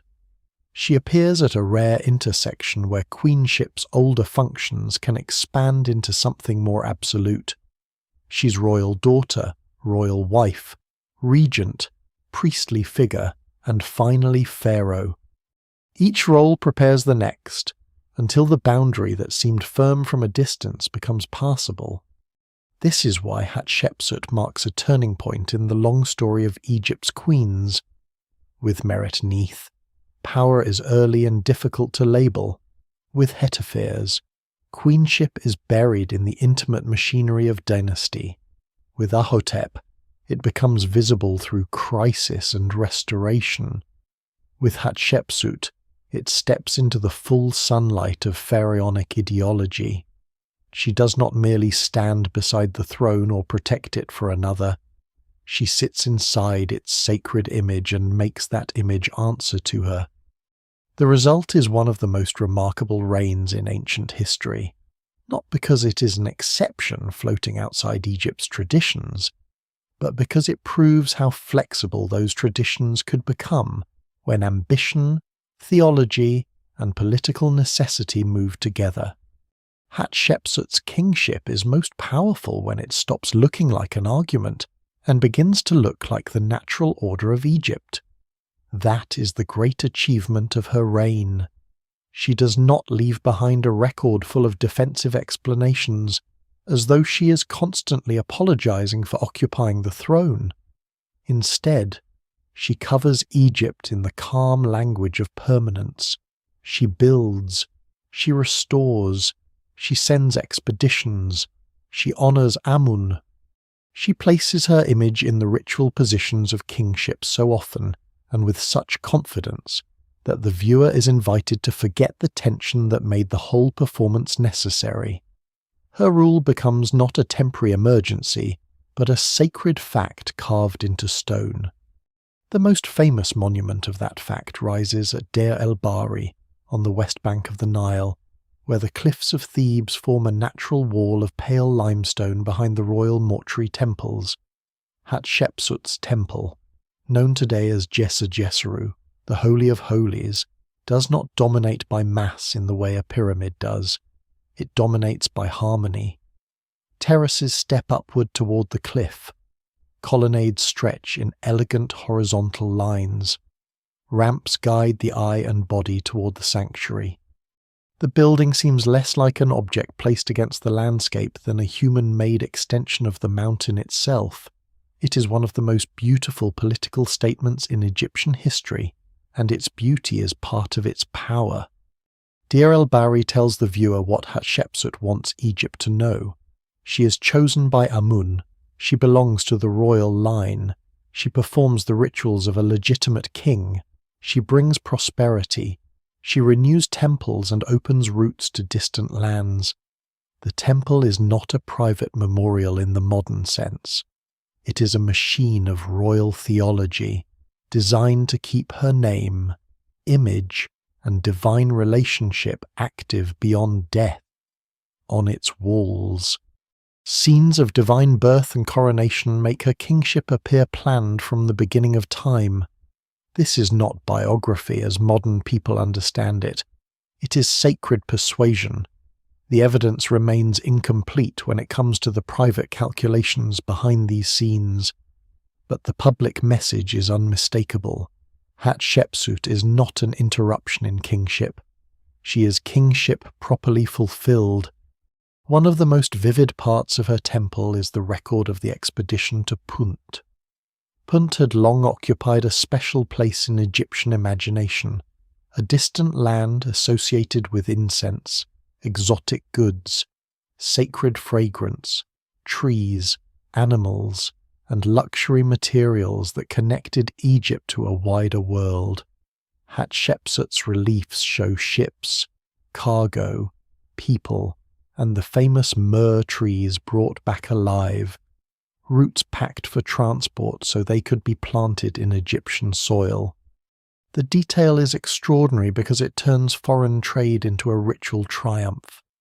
This is not conquest in the usual military sense. It is a different kind of victory, the ordered world extending outward, gathering the rare substances needed for temples, gods, and royal prestige, then returning them to Egypt under the authority of the pharaoh. The Punt expedition reveals something essential about Hatshepsut's reign. She does not present herself primarily as a warrior ruler, although she adopts the standard images of pharaoh smiting enemies when needed. Her strongest surviving image is of restoration, wealth, sacred abundance, and controlled reach. She rules after a period when Egypt has already begun expanding militarily under earlier New Kingdom kings, and before Thutmose III's later campaigns make him famous as a conqueror. Hatshepsut's reign leans heavily into the idea that prosperity itself proves legitimacy. Temples are repaired, quarries are opened, obelisks are raised, distant goods arrive, the gods receive what they are owed. Mart is visible in incense smoke, gold, stone, and the smooth movement of ships across dangerous waters. Her obelisks at Karnak make this claim in another form.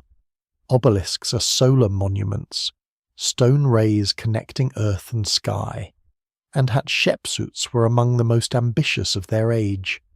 To quarry, transport, raise, and inscribe such monuments required a functioning state and immense confidence. The obelisk is both offering and announcement. It says that the ruler has access to stone, labour, engineering, ritual authority, and divine favour.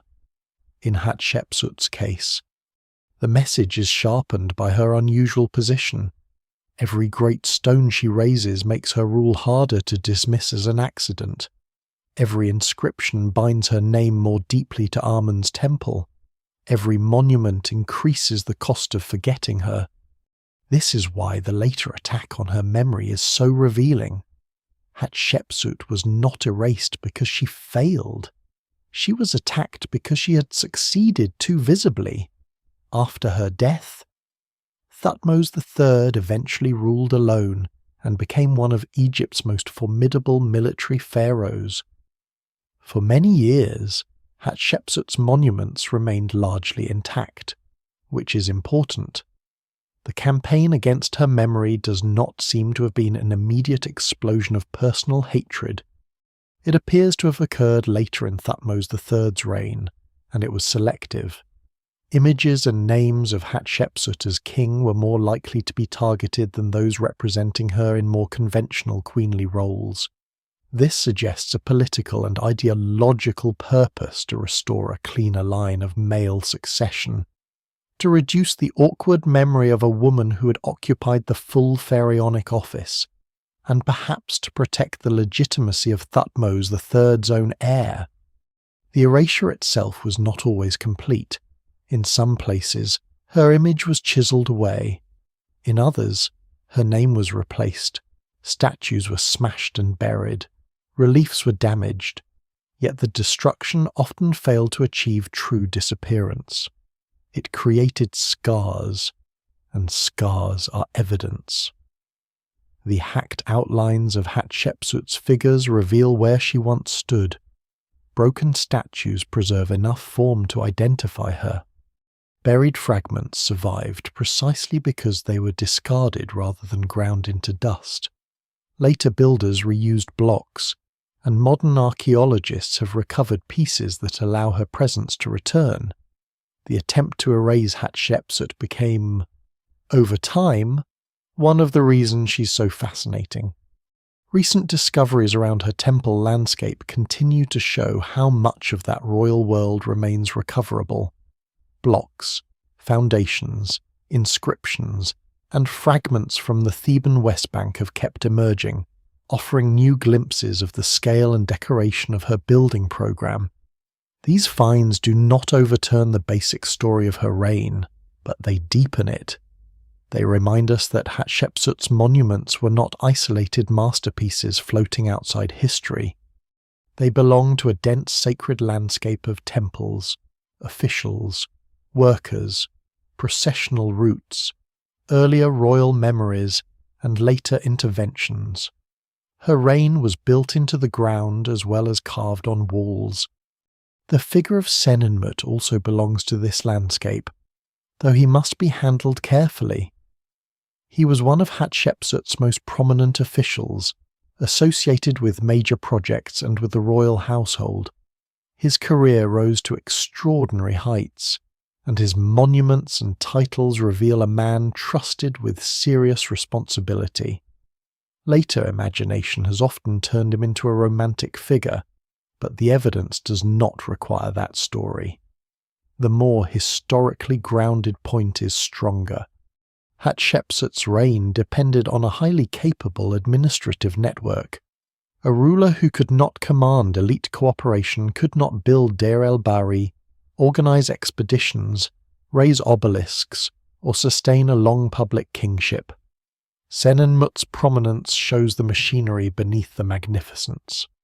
Hatshepsut's disappearance from later king lists shows how memory can be corrected without being fully destroyed. Ancient Egypt preferred orderly succession. A woman who became king complicated that order. Later tradition had reasons to compress, omit, or smooth over her reign.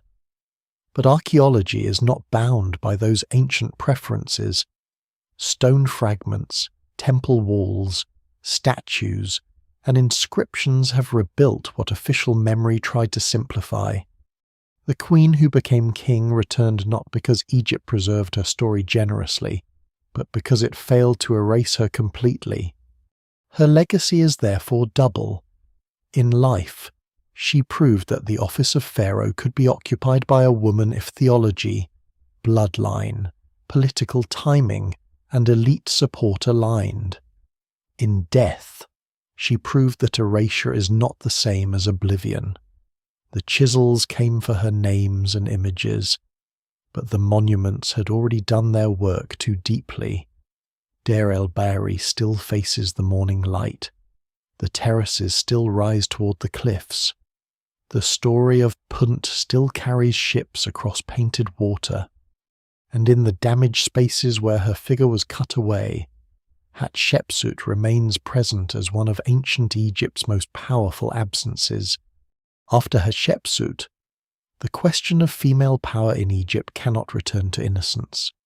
The throne has already shown that a royal woman can pass from regency into kingship, from sacred wife to pharaoh, from supporting figure to central image of rule. Later kings may try to make that memory less visible, but the possibility remains in the stone.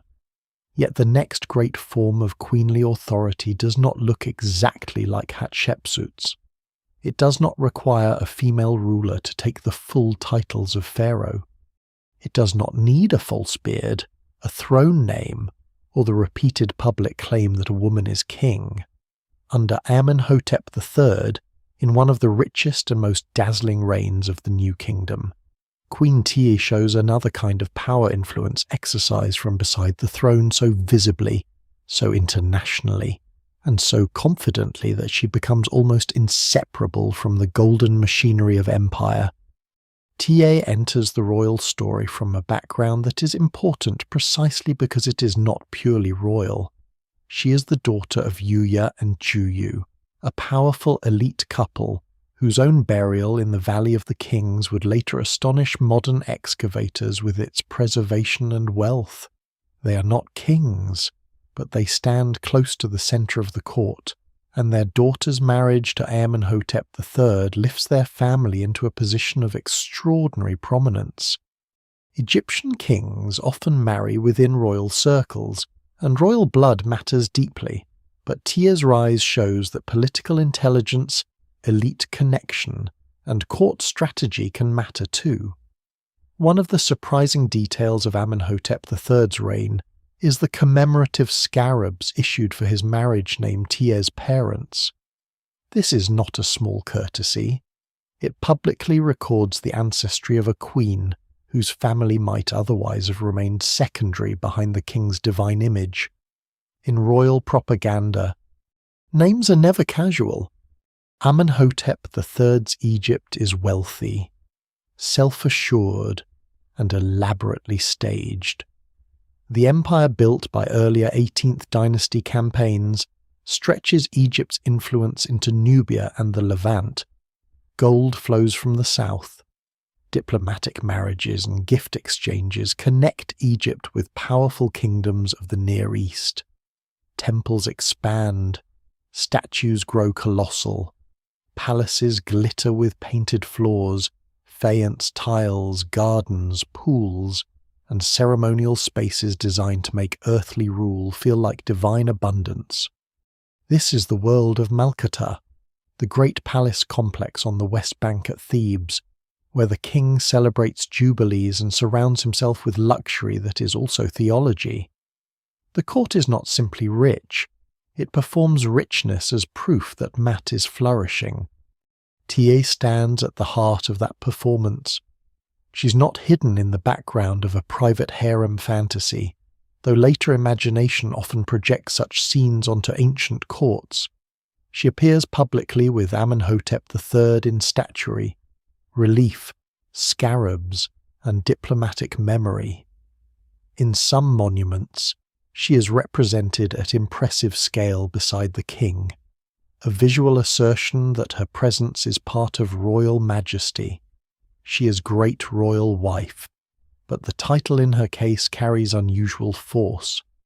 The queen's image does not merely soften the king's power, it amplifies it, stabilizes it, and gives it dynastic depth.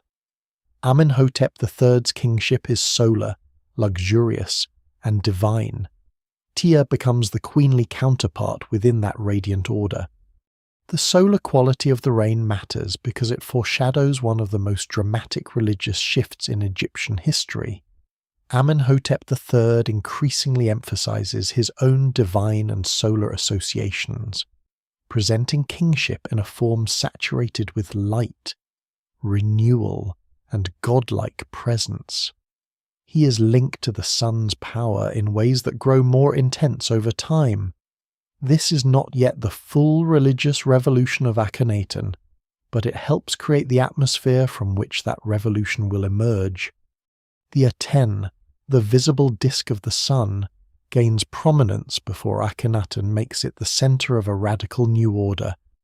Tiye lives through this transition from imperial solar splendor into religious upheaval, and her position places her between two worlds, the mature magnificence of traditional Thebes and the unsettling experiment of Amarna. Her diplomatic role is one of the clearest signs of her authority. The Amarna letters, the clay tablets preserving correspondence between Egypt and other Near Eastern rulers, show that foreign courts understood Tiye as a person of political consequence. After Amenhotep III's death, the Mitanni king Tushratta appeals to Tiye's memory and influence, treating her as someone who knows the promises, relationships, and diplomatic arrangements of the previous reign. This does not mean she ruled Egypt alone, and it should not be exaggerated into modern-style office-holding, but it does show that her authority was recognized beyond Egypt's borders. Foreign kings did not address her as a decorative widow. They saw her as a keeper of continuity, a woman whose knowledge and influence mattered in the dangerous world of royal diplomacy. That detail opens a rare window into the inner workings of power. Egyptian monuments often present queens through ideal images, but diplomatic letters reveal practical expectations. Tiye is not only a symbol of fertility or beauty, she remembers alliances, she understands exchanges, she has standing in a network where marriages, gold, prestige, and promises bind kingdoms together. The evidence remains incomplete, but what survives suggests that the queen could function as a political memory of the court, especially across the transition from one reign to another, in a world where written agreements, gifts, and family ties stretched across great distances. Memory itself was a form of power. Tiye's physical image reinforces this unusual force. Her portraits do not all conform to the soft idealization often expected in royal women. Some representations show a strong face, heavy-lidded eyes, and a presence that feels severe rather than merely graceful.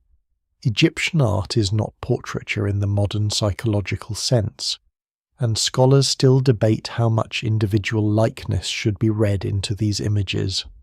Yet Tiye's surviving representations have long struck observers because they communicate authority. She looks less like an ornament of the court than a participant in its command. Whether this reflects her actual features, a chosen artistic style, or a combination of both, the effect is powerful. Her influence also extends through motherhood. Tiye is the mother of Amenhotep IV, later known as Akhenaten, the king who moves Egypt toward Amarna and attempts to reorganize religious life around the Aten. Through him, Tiye becomes connected to one of the greatest disruptions in Egyptian history. Yet she should not be reduced to the mother of a strange king. Her own career is already remarkable before Akhenaten's reign begins. Still, her presence during his early rule matters. She appears at Amarna, and her continued visibility suggests that she remains an honoured figure even as the court shifts away from older Theban forms. She's a bridge between Amenhotep III's golden world and Akhenaten's dangerous experiment. No single explanation fully accounts for the Amarna revolution, and it would be too simple to place its origins at Tiye's feet. Akhenaten's religious program grows from many roots: solar theology, royal ideology, temple politics, personal conviction, and perhaps the immense power of Amun's priesthood at Thebes. But Tiye's life shows the family and court environment in which these changes became possible. She belongs to a reign already intensifying the solar image of kingship. She belongs to a court accustomed to extraordinary displays of royal divinity. She belongs to an international world in which Egypt sees itself as wealthy beyond comparison, almost untouchable. The Amarna upheaval does not come from nowhere. It rises from the brilliance of the age before it. There is a hidden tension in that brilliance. Amenhotep III's court seems at first like Egypt at its most secure, rich, artistic, diplomatic, monumental, bathed in gold and sunlight. But excessive radiance can conceal fragility. The more divine the king becomes, the more pressure is placed on the royal image. The more temples and priesthoods accumulate wealth, the more complex the balance between throne and cult becomes. The more international diplomacy depends on royal marriages and gift exchange, the more dangerous misunderstandings can be. Tiye stands within this system not as a passive witness, but as one of its central figures. From Hatshepsut's temple terraces to Tiye's solar court, the form of queenly power has changed again. Hatshepsut had to become king to make her authority absolute. Tiye does not become pharaoh, yet foreign rulers know her name, monuments magnify her presence, and the transition between reigns passes through her memory. She shows that a queen can shape history without wearing the full crown. She can stand beside the Sun King and still cast a shadow long enough to reach Amarna, where another queen, even more famous and even more mysterious, will soon appear in the hard light of a changed Egypt. The world that receives Nefertiti is not the balanced, gold-bright court of Amenhotep III, though it grows directly from it. It is brighter in a more dangerous way, stripped down, sun-struck, and unsettled. Under Amenhotep IV, who becomes Akhenaten, Egypt's royal image begins to tilt towards something radical. The old gods do not simply vanish in a single clean moment, and the full religious landscape is more complicated than later summaries suggest. But the Aten, the visible disk of the sun, rises with extraordinary force. The king changes his name, reshapes royal theology, and eventually moves the court away from Thebes to a new city in Middle Egypt, a place called Akhetaten, the horizon of the Aten. This is the city now known as Amarna, and it becomes one of the strangest experiments in ancient Egyptian history, a royal capital built not around the accumulated sanctity of old temples, but around a new vision of sunlight, kingship, and divine presence. Nefertiti appears inside this experiment not as a quiet royal wife, but as one of its central images.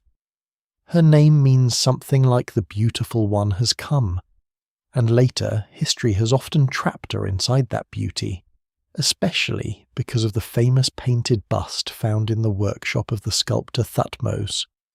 But the real Nefertiti is not merely a face.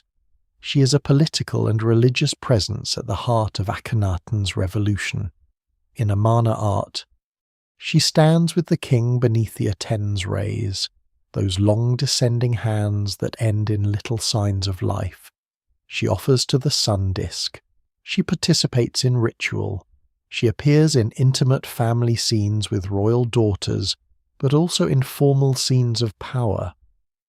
In some images, she is shown at a scale and prominence that make her difficult to separate from the king's own sacred performance. The Amarna style itself makes her presence feel startling. Egyptian art has always used convention, but Amarna art changes the conventions. Bodies become elongated, bellies, thighs, lips, and faces are shaped in ways that feel almost exaggerated after the formal restraint of earlier royal images. The royal family appears in scenes of tenderness, worship, and radiant exposure beneath the Atene. Scholars still debate the meaning of these forms. Some older theories tried to explain them through illness or physical abnormality, but such explanations are no longer accepted as simple answers. The style is better understood as ideological, artistic, and theological, a way of presenting the royal family as uniquely transformed by the Atene's light. In that visual language, Nefertiti is not background. She is part of the revelation. Her titles and images suggest that she holds unusual authority.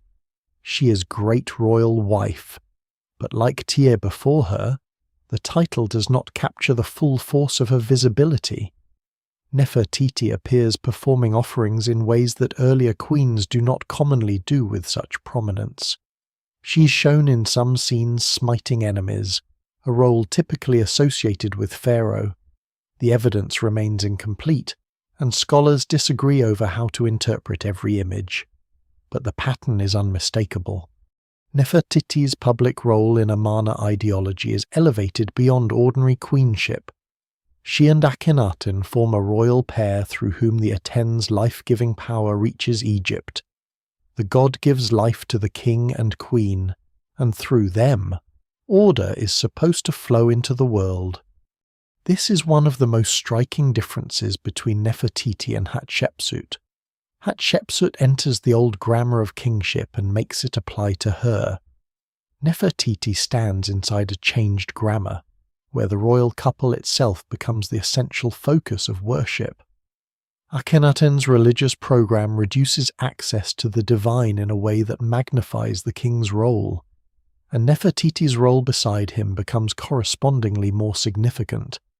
Ordinary Egyptians do not encounter the Aten as they might have approached many traditional gods through local cults and images. The royal family becomes the visible mediator. To stand close to Akhenaten in this system is not simply to be married to power. It is to share in the public performance through which divine energy is imagined to reach the land.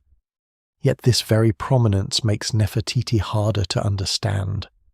The Amarna record is vivid, but also distorted by ideology and later destruction. After Akhenaten's death, Egypt moves away from his religious experiment. The old gods return to prominence. The court eventually abandons Akhetaten. Later rulers treat the Amarna period as a problem to be corrected, and names, monuments, and memories connected to it are damaged or suppressed. This means Nefertiti survives brilliantly in art and poorly in narrative. She is everywhere in image and almost nowhere in explanation. We can see her face, her crown, her gestures, her ritual importance, and still not know how her final years unfolded. The central mystery is what happens to her near the end of Akhenaten's reign, and after it. At some point, her visibility changes. Earlier scholars often assumed she died before Akhenaten, but that is no longer the only serious possibility. Some evidence suggests she may have lived later than once thought. There are theories that she became a co-regent under a royal name, perhaps Neferuaten. Others have proposed links between Nefertiti and the shadowy ruler Smenkhare. Though these identifications remain debated and difficult, the problem is that the late Amarna succession is one of the most tangled puzzles in Egyptian history. Names overlap, monuments are reused, inscriptions are altered, Royal identity appear and disappear in fragmentary contexts. No single explanation fully accounts for all the evidence. The question matters because Egypt after Akhenaten is unstable. The religious revolution has disrupted old institutions, especially the powerful cult of Amun. Foreign affairs may have suffered, though the scale and causes are still debated. The royal family is under pressure, and succession becomes uncertain. If Nefertiti did become co-regent or ruler under another name, then she would belong not only to the story of queenship, but to the story of a woman possibly helping steer Egypt out of a crisis her own household helped create. If she did not, her extraordinary prominence still shows how far queenly visibility could expand under unusual ideological conditions. Either way, she cannot be reduced to a silent beauty whose life ends when her bust leaves the sculptor's workshop. There is also the mystery of her tomb. For more than a century, scholars, archaeologists, and the public have wondered where Nefertiti was buried. Some have proposed hidden chambers connected with the tomb of Tutankhamun. Others look elsewhere in the Valley of the Kings or in areas connected to the Amarna royal family. Claims continue to appear, and recent searches have renewed attention, but no confirmed tomb of Nefertiti has been found.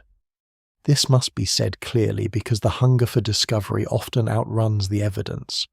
The possibility remains exciting, but possibility is not proof. Egypt's queens have taught that absence can mean many things: destruction, concealment, misidentification, unfinished burial plans, or simply a place not yet uncovered. Nefertiti's power lies partly in this unresolved state. She is one of the most recognizable women from the ancient world, yet one of the least securely understood. Her image is complete enough to feel familiar and incomplete enough to remain haunted. She stands beneath the Aten in a city built for a new god, beside a king who tries to reorder divine life, inside an art style that breaks with centuries of royal restraint. She is mother, wife, ritual partner, political symbol, and perhaps something more. Scholars still debate the end of her life because the evidence flickers rather than settles. When Akhenaten is eventually abandoned, its open courts and sunlit temples begin their long return to dust. The old gods regain their names. Amun rises again. Later kings work to bury the memory of Akhenaten's experiment. But the queen at the center of that changed Egypt does not disappear.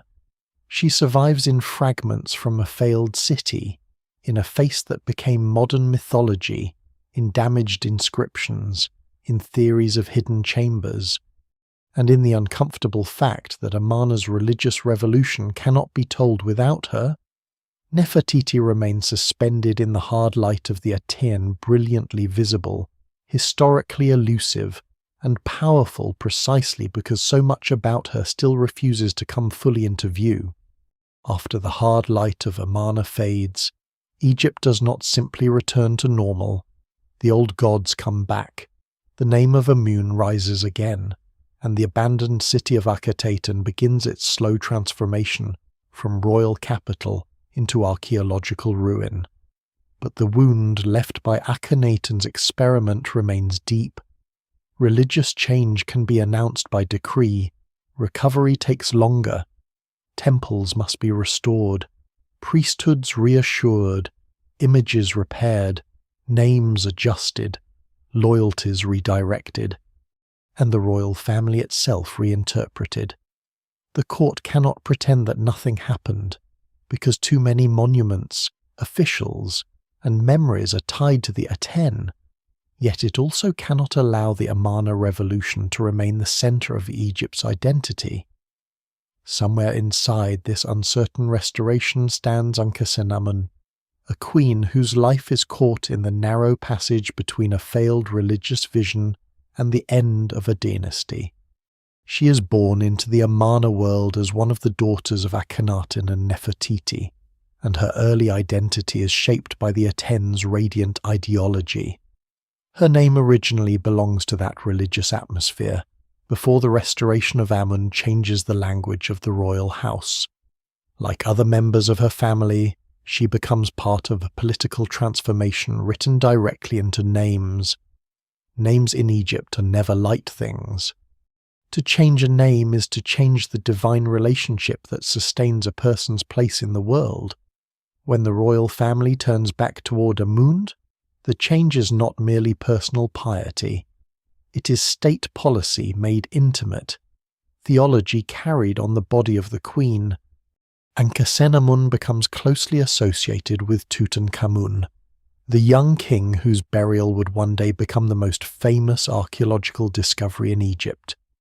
Modern imagination often sees Tutankhamun first through gold, the mask, the nested coffins, the shrines, the jewellery, the dazzling objects packed into a small tomb in the Valley of the Kings.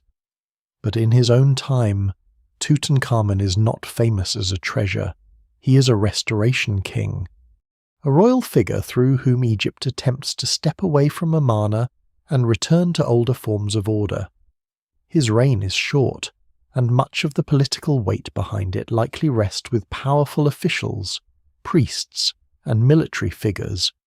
The royal couple stand at the symbolic centre of a healing process they may not fully control. Ankhesenamun appears with him in images that are strikingly intimate by Egyptian standards, especially on objects from the royal burial. On the famous golden throne, the queen stands before Tutankhamun in a scene filled with tenderness and royal elegance, adjusting or anointing him beneath the rays of the sun. The old Amarna artistic language has not entirely disappeared. Its softness and domestic closeness still linger, even as the official religious world turns back toward Amun. This is one of the subtle contradictions of the period. Egypt is restoring tradition, but it cannot instantly erase the visual habits of the revolution. Ankhesenamun and Tutankhamun inhabit a transitional style, half memory and half correction. Her role in this restoration is difficult to measure because the evidence remains incomplete. She is visible in the royal image, but not through a long personal record. She bears the titles expected of a great royal wife, yet the court around her is dominated by older and more experienced men. I, a senior courtier with deep connections to the Amarna and post-Amarna world, stands close to power, Horemheb, the military commander who will later become king, waits in the background of history with the army and the promise of order. The priesthood of Amun regains strength. The court needs Tutankhamun and Ankhesenamun as symbols of legitimate continuity, but symbols can be surrounded, managed, and eventually replaced. Then Tutankhamun dies without leaving a secure heir, and the restoration becomes a succession crisis. This is one of the most dangerous moments in all of Egyptian royal history. A king's death is always a threshold, but here the threshold opens beneath the dynasty already damaged by religious upheaval. The direct line from Amenhotep III through Akhenaten to Tutankhamun is failing. The royal women of the Amarna family, once so visible beneath the Aten, have mostly vanished from the central record. Ankhesenamun is left in a court where her bloodline matters enormously, but where bloodline alone may not be enough to protect her independence. The future of Egypt hangs between legitimacy and control. The most haunting clue from this crisis may come not from Egypt itself, but from the Hittite world. In Hittite records, a widowed Egyptian queen appears to have sent a desperate request to the Hittite king, asking for one of his sons to become her husband because she had no son of her own and did not wish to marry a servant. Many scholars have suggested that this queen could have been Ankhesenamun after Tutankhamun's death, though the identification is still debated. Some have proposed other possibilities. The evidence is tantalizing but not final, and it must remain in the realm of careful probability rather than certainty. Still, if the widow was Ankhesenamun, the act would be extraordinary. An Egyptian queen reaching beyond Egypt to secure a foreign prince as husband and king would reveal just how desperate and unstable the succession had become. The plan, if it was real in the way the Hittite account presents it, did not succeed. The Hittite prince sent toward Egypt died before he could take the throne, and suspicion fell across the international border. The details remain clouded by political perspective and incomplete sources, but the result is clear enough: no foreign prince became king of Egypt. Instead, I took the throne. In Tutankhamun's tomb, I appears performing the funerary role normally associated with the successor, a scene that publicly asserts his legitimacy. Ankhesenamun's place after this moment becomes obscure. A ring or inscriptional evidence has been interpreted by some as linking her to Ai, perhaps suggesting marriage, but the matter is debated. Soon after, she disappears from the record. That disappearance is one of the quiet tragedies of the Amarna aftermath. Nefertiti remains mysterious because she is too visible and then suddenly uncertain. Ankhesenamun is mysterious because she stands at the end of the line and then is almost swallowed by it. She is not remembered through a great temple of her own. No confirmed tomb gives her final story. No long inscription explains her choices. She survives as a royal daughter of Amarna, the wife of the Restoration King. A possible voice behind one of the strangest diplomatic episodes of the ancient Near East, and then a silence.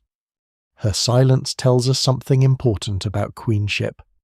A queen can carry legitimacy without controlling the forces that want to use it. Ankhesenamun's ancestry may have made her indispensable after Tutankhamun's death, because anyone who attached himself to her could claim a stronger link to the royal line. But that same value could also make her vulnerable to political arrangements decided by others. This is power in a dangerous form, not command, but necessity. She is needed because she embodies continuity. Yet once another ruler secures the throne, the woman who carried that continuity can become inconvenient or irrelevant to the official story. The end of the 18th dynasty is therefore not a clean fall, but a controlled burial of memory. I rules briefly. Horemheb eventually takes power and begins a more systematic rejection of the Amarna kings. Later tradition will often pass over Akhenaten, Tutankhamun, Ai, and related figures, smoothing the line of succession so that the embarrassing rupture is reduced. In this reshaping, Ankhesenamun has little chance of survival as a full historical person. She belongs to the family that later Egypt wants to treat as a disturbance. Her identity is tied to the failed city, the restored god, the dead young king, and the succession crisis no one wishes to celebrate. Yet she remains, faintly but persistently, in the golden room of Tutankhamun's tomb, in altered names, in the shadow of Hittite correspondence, and in the unresolved question of what a queen could do when the dynasty around her collapsed. She is not powerful in the same way as Hatshepsut, not internationally established like Tiye, not iconically visible like Nefertiti. Her power is the power of a last link in a broken chain. Through her, the Amarna royal bloodline tries, perhaps desperately, to continue. Through her disappearance, Egypt closes a door on one of its most unsettling experiments, and as the old gods return to their temples, the queen who lived through the restoration slips into the very kind of silence that makes Egypt's lost women so difficult and so necessary to follow. By the time Cleopatra VII enters the story, ancient Egyptian queenship is already more than 3,000 years old. The world of Meret-Neith has vanished into the deep beginning of dynastic memory. The Pyramid Age has become a field of ruins and royal afterlives. Hatshepsut's temple still stands beneath the cliffs of Thebes, though her memory has been wounded. Tiye, Nefertiti, and Ankhesenamun belong to an 18th dynasty, past already ancient to Cleopatra herself. She does not rule at the beginning of Egypt's greatness, but at the edge of its last independence, when the Nile kingdom is no longer the uncontested centre of its own world. Her Egypt is wealthy, learned, crowded with memory, and politically endangered. It is a Greek-ruled Egyptian kingdom, a Mediterranean prize, and a land whose sacred past is both inheritance and weapon. The Cleopatra who survives in popular imagination is often too simple. She's turned into a romance, a seductress, a tragic beauty, a final exotic flourish before Rome takes control. That image owes far more to Roman propaganda and later storytelling than to the political reality of her life. Cleopatra is not an ornament at the end of Egyptian history. She's a ruler trained inside one of the most dangerous courts of the ancient Mediterranean, a woman born into the Ptolemaic dynasty, where family politics could be ruthless and survival depended on intelligence, alliance, wealth, and timing. She inherits not a peaceful throne, but a kingdom under pressure from Roman power, internal rivalry, economic strain, and the heavy burden of 3,000 years of pharaonic expectation. The Ptolemies are Macedonian Greeks who have ruled Egypt since the aftermath of Alexander the Great. Their capital, Alexandria, is not like Memphis, Thebes, or Amarna. It is a Greek-speaking Mediterranean metropolis with royal palaces, harbours, scholars, temples, libraries, and a population made of Egyptians, Greeks, Jews, merchants, officials, sailors, and envoys from across the sea. Yet the Ptolemaic kings do not rule by Greek identity alone. They also present themselves as pharaohs in Egyptian temples. They offer to Egyptian gods. They appear in relief wearing traditional crowns. They support priesthoods. They understand that Egypt cannot be governed only from the palace quarter of Alexandria. It must also be ruled through the ancient religious language of the Nile. Cleopatra inherits this double world and seems to have understood it better than many of her predecessors. Ancient sources suggest she was highly educated and multilingual, and later tradition emphasizes her intelligence, persuasive ability, and political skill. The evidence remains filtered through writers who were often hostile to her, especially because Rome had every reason to turn her defeat into a moral lesson. But even through hostile sources, a sharper figure appears. Cleopatra is not merely charming, she is strategic. She understands performance, ceremony, language, and alliance. She knows that to rule Egypt she must speak to several audiences at once: Egyptian priests, Alexandrian elites, Roman generals, foreign envoys, soldiers, and the wider Mediterranean world watching Rome's civil wars reshape everything. One lesser-known but crucial detail is that Cleopatra appears to have taken Egyptian religious identity seriously as a political instrument. She associates herself with Isis, the great goddess of motherhood, magic, protection, and kingship. This was not a private costume in the modern sense. It was a royal language. Isis had long been tied to the protection of Horus and the restoration of rightful rule. And by Cleopatra's age, her cult had enormous power across the Mediterranean. To identify with Isis allowed Cleopatra to stand inside an Egyptian sacred tradition, while also speaking to a wider world where Isis was increasingly revered beyond Egypt. Like Hatshepsut's use of Amun, Cleopatra's use of Isis turns theology into legitimacy. The old pattern returns in a new age. A queen draws divine meaning around her body to make political authority feel ordained rather than temporary. But Cleopatra's problem is more severe than Hatshepsut's. Hatshepsut needed Egypt to accept a woman as pharaoh. Cleopatra needs Egypt to survive Rome. The Roman Republic of her time is no longer a distant power, it is the dominant force in the Mediterranean, and its internal conflicts spill directly into Egypt. Roman politicians and generals borrow money from Egyptian rulers, intervene in dynastic disputes, and treat the kingdom as both ally and asset. Cleopatra's own rise is entangled with a struggle against her brother and co-ruler, Ptolemy XIII. Ptolemaic custom often pairs siblings on the throne, but the arrangement is rarely gentle. Co-rule can become rivalry. Palace factions gather around each monarch.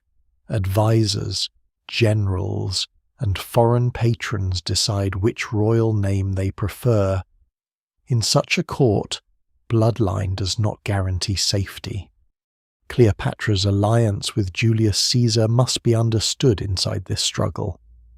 Later legend turns their meeting into theatre, but politically it is a calculated move by a displaced queen trying to regain power with the support of the most formidable Roman of the age. Caesar, in turn, has reasons to involve himself in Egypt money, strategy, prestige, and the need to secure the grain-rich kingdom during Rome's civil war. Their relationship produces a son, Caesarion, whose existence becomes one of Cleopatra's greatest assets and eventually one of the greatest dangers to her dynasty. If Caesarion is recognized as Caesar's son, he can embody a connection between Egypt and Rome that no ordinary alliance could match. But that same connection makes him threatening once Rome's own succession struggles harden. Cleopatra's return to power after Caesar's intervention shows her political resilience. She rules with the Ptolemaic co-ruler in form, but increasingly as the central sovereign in practice. She presents herself in Egyptian and Hellenistic terms, governs from Alexandria, manages resources, and maintains Egypt's place in a world dominated by Roman ambition. The evidence for the inner workings of her administration is not as full as one might wish, and scholars still debate details of her economic policies, domestic support, and religious presentation. But the larger picture is clear. Cleopatra keeps Egypt independent for longer than the balance of power might have allowed. That independence is not passive survival. It is active maneuvering. After Caesar's assassination, the Roman world fractures again, and Cleopatra must make another dangerous calculation. She eventually aligns with Mark Antony, one of the leading Roman powers in the Eastern Mediterranean. Their relationship, like her connection with Caesar, has been buried beneath centuries of romantic retelling. But at its core lies strategy. Antony needs wealth, ships, legitimacy, and Eastern support. Cleopatra needs Roman backing, territorial security, and a future for her children. Together they attempt to create a political order in which Egypt is not merely a client kingdom waiting for annexation, but a central force in the Eastern Mediterranean. This was precisely what made them so vulnerable to Roman attack. Octavian, Caesar's adopted heir and Antony's rival, understands the power of image as well as any Egyptian ruler. He cannot easily present his war as a simple civil war against Antony without raising uncomfortable Roman questions. So he frames Cleopatra as the dangerous foreign queen who has corrupted a Roman man and threatens Rome itself. This propaganda is brutally effective. It turns geopolitical rivalry into moral drama. It reduces Cleopatra's intelligence to seduction, her diplomacy to manipulation, her kingship to Eastern excess. The legend begins before she's even dead. No single explanation fully accounts for Cleopatra's later image because it is made from many layers. Roman fear, Augustan propaganda, Greek biography, medieval imagination, Shakespearean tragedy, modern cinema, and the enduring fascination with a queen who stands at the end of pharaonic rule. But beneath those layers remains a historical figure of exceptional ability. Cleopatra rules in a world where Egypt's options are narrowing, where every alliance carries risk, and where the old sacred language of queenship must operate inside the brutal mechanics of Roman power. She is not the last queen because she is weak. She is the last queen because she faces an empire Egypt can no longer keep outside its gates. In her, the long story of Egypt's royal women gathers into one final political intelligence. Like earlier queens, she uses ancestry, ritual, motherhood, image, and divine association. Like Hatshepsut, she understands performance. Like Tiye, she moves within international diplomacy. Like Ankhesenamun, she faces a succession crisis that extends beyond Egypt's borders. But Cleopatra's stage is larger and more unforgiving. The Nile still flows, temples still receive offerings, and priests still carve kings and queens in the old style. But the center of power is shifting westward to Rome. Cleopatra stands in that twilight, not as a myth first, but as a ruler fighting to keep Egypt from becoming someone else's province. Cleopatra's final gamble begins before the final battle is fought, because the struggle with Octavian is never only a matter of armies and ships. It is a struggle over who controls the meaning of events. Antony and Cleopatra hold wealth, territory, naval power, and prestige in the eastern Mediterranean. But Octavian holds something just as dangerous: the ability to define them for Rome. He presents himself as the defender of Roman tradition against a foreign queen and the Roman general supposedly trapped in her influence. This is not neutral history. It is political warfare. Cleopatra becomes the face of everything Octavian wants Romans to fear: Eastern luxury, monarchy, feminine power, foreign gods, and the possibility that Rome itself might be ruled from somewhere other than Rome. The real conflict is more complicated, but propaganda rarely needs complexity.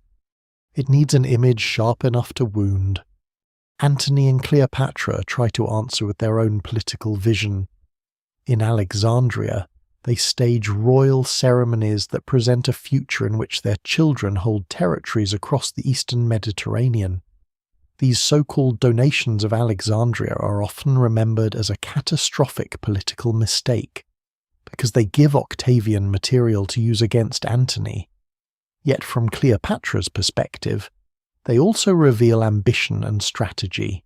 She's not merely protecting Egypt for the present. She's attempting to build a dynastic future that links Ptolemaic Egypt, Roman power, and Hellenistic kingship into one Eastern order.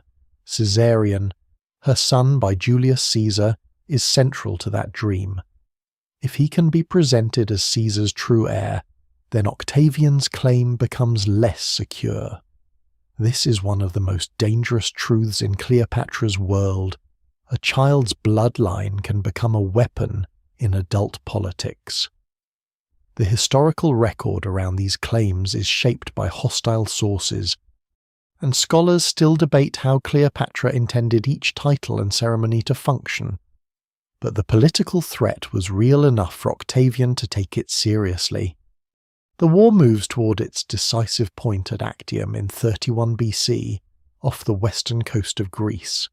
The battle is often told as if Cleopatra simply flees and Antony follows in ruin, but that version carries the weight of Roman moral storytelling. The reality is less theatrical and more strategic, though still disastrous. Antony's forces are strained by supply problems, disease, desertion, and the difficulty of maintaining a large fleet under pressure. Cleopatra's ships are part of the plan, and her treasury remains essential. When the naval battle turns against them, Cleopatra's squadron breaks through and heads for open water. Antony follows. Whether this was a planned breakout, a desperate decision, or something between the two remains debated. What is clear is that Actium destroys their ability to win the war politically.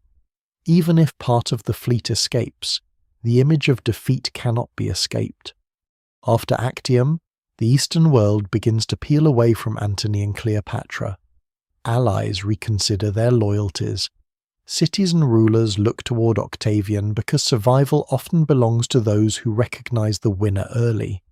Egypt remains wealthy, but wealth cannot fully compensate for isolation.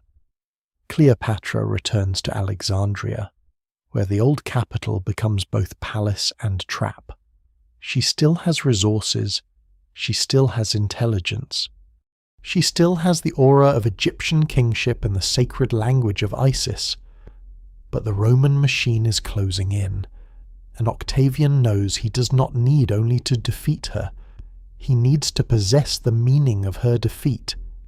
This is why Cleopatra's final days are surrounded by stories that are difficult to separate from later invention. Ancient accounts describe negotiations, messages, attempts to secure terms, and the famous fear that Octavian intends to display her in his triumph at Rome. That fear is plausible. Roman triumphs turn defeated enemies into living symbols, paraded before the city as proof that Rome has mastered the world. For Cleopatra, such a fate would be more than personal humiliation. It would transform the Queen of Egypt into a captured ornament of Roman victory, a ruler who had spent her life using image, ceremony, and divine association could understand exactly what that would mean. To be displayed in Rome would allow Octavian to write the final scene with her body still alive inside it. Antony dies first, after false information and military collapse leave him with no path back to power. Cleopatra retreats into the space prepared for her burial or royal security, surrounded by treasure and symbols of sovereignty. The famous story says she dies by the bite of an asp, a cobra connected in Egyptian imagery with royalty and divine protection. The image is powerful, the Queen of Egypt choosing death through the serpent of pharaohs rather than submission to Rome. Yet the exact method of her death remains uncertain. Ancient sources differ, and the practical details are hard to verify. Poison is likely, but the snake itself may be as much symbol as fact. What survives in the record suggests that Cleopatra controlled her final image as carefully as she could, but the record itself was preserved through Roman voices that had every reason to turn her death into legend. There is a surprising political intelligence even in the final act. Cleopatra does not simply vanish in despair. She tries to negotiate, protect what can be protected, and preserve some form of dignity for her dynasty. But Octavian is not interested in allowing an independent Ptolemaic future. Caesarion is killed soon after, because his existence is too dangerous to the new Roman order. Cleopatra's other children are taken into Roman hands, where their lives belong to the politics of the conqueror. Egypt is annexed not as an ordinary senatorial province, but as the personal domain of Octavian, who soon becomes Augustus. This arrangement reveals how valuable Egypt is. Its grain, wealth, and strategic position are too important to be left to normal Roman competition. The land of pharaohs becomes the private prize of the man who will found the Roman Empire. Cleopatra's death in 30 BC ends the Ptolemaic dynasty, and with it the last independent pharaonic monarchy. But it does not end Egypt's sacred traditions overnight. Temples continue. Priests continue to carve Roman emperors in pharaonic style on Egyptian walls. The old gods do not disappear the moment Rome arrives. In stone reliefs, foreign rulers will still wear Egyptian crowns and make offerings as if the ancient order continues. This is one of history's quieter ironies. Politically, Egypt has lost its native and Ptolemaic kingship. Ritually, the forms of kingship remain useful, even to conquerors. Rome takes Egypt, but it also has to speak Egypt's sacred language when standing before Egyptian gods. Cleopatra's tomb remains one of the great unresolved questions. Ancient accounts suggest that she and Antony were buried together, but the location has never been securely identified. Alexandria's ancient royal quarter has been battered by earthquakes, subsidence, rising seas, construction, and centuries of change. Some modern searches have looked beyond Alexandria, including at sites connected with Isis worship, but no claim has been universally accepted. New discoveries continue to renew public excitement, yet the evidence remains incomplete. The danger is always the same. Cleopatra's legend is so strong that it can pull certainty out of fragments before archaeology is ready to give it. Her tomb may still be hidden, destroyed, underwater, misidentified, or beyond recovery.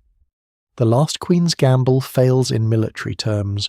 Egypt falls, Rome wins, Octavian becomes Augustus, and Cleopatra becomes a defeated enemy in the story Rome tells about itself. Yet history has not obeyed Roman propaganda completely. The woman Octavian tried to reduce to a warning has outlived many of the men who wrote against her. Her intelligence keeps returning through the distortions. Her political choices become clearer when stripped of moral panic. Her use of Egyptian theology, Hellenistic kingship, and Roman alliance reveals a ruler adapting old queenship to a world of empire. She could not save Egypt from Rome, but she forced Rome to treat Egypt as something more than another conquest. Even in defeat, she made the final fall of pharaonic rule unforgettable. What Egypt's queens leave behind is not a single inheritance. It is a scattered field of clues, a name in a cartouche, a burial shaft without a body, a temple wall damaged by royal correction, a statue whose scale says more than an inscription dares to say, a wine jar in an early tomb, a diplomatic letter written from a foreign court, a queen's pyramid filled with words of resurrection, a missing tomb that keeps pulling modern searchers back into the desert. Their legacy is not only what they built or ruled, it is the way they forced the whole structure of Egyptian history to be read differently. The old king-centered story does not disappear, because Egypt was indeed a civilization built around kingship, divine rule, and the pharaoh's duty to maintain Ma'at. But the queens show that kingship was never as solitary as it looks on temple walls. It was carried by mothers, wives, daughters, priestesses, regents, co-rulers, and women whose authority could become most visible when the throne was most vulnerable. The deeper the record goes, the more this becomes clear. At the beginning, Meret-Neith stands near the earliest royal cemetery like a question placed at the foundation of Egypt itself. Her burial, her administrative traces, and the extraordinary goods associated with her tomb suggest that powerful royal women were present before the rules of pharaonic memory had fully hardened. Whether she ruled as a monarch, regent, or uniquely powerful royal mother remains debated, but her presence proves that female authority was not a late exception. It was there at the beginning, buried among kings, tied to the first experiments in state power. Egypt's first dynasties were already more complex than a simple line of male names. In the Pyramid Age, queens reveal another layer. Hetepheres brings the story into the intimacy of dynastic survival, splendid furniture, a sealed chamber, sacred organs preserved, and the haunting absence of the body itself. Ankhnespepy II takes it further, with a queen mother shown as the greater figure beside the young Pep II, and with funerary texts that draw royal women into the sacred language of eternity. The pyramids were not only monuments to kings, they were landscapes of family, legitimacy, cult, and afterlife economics, where queens helped bind one reign to another. Even when they didn't wear the crown, they helped make the crown believable. Then come the women of crisis. Ahhotep shows that queenship can harden into defense when the kingdom is threatened.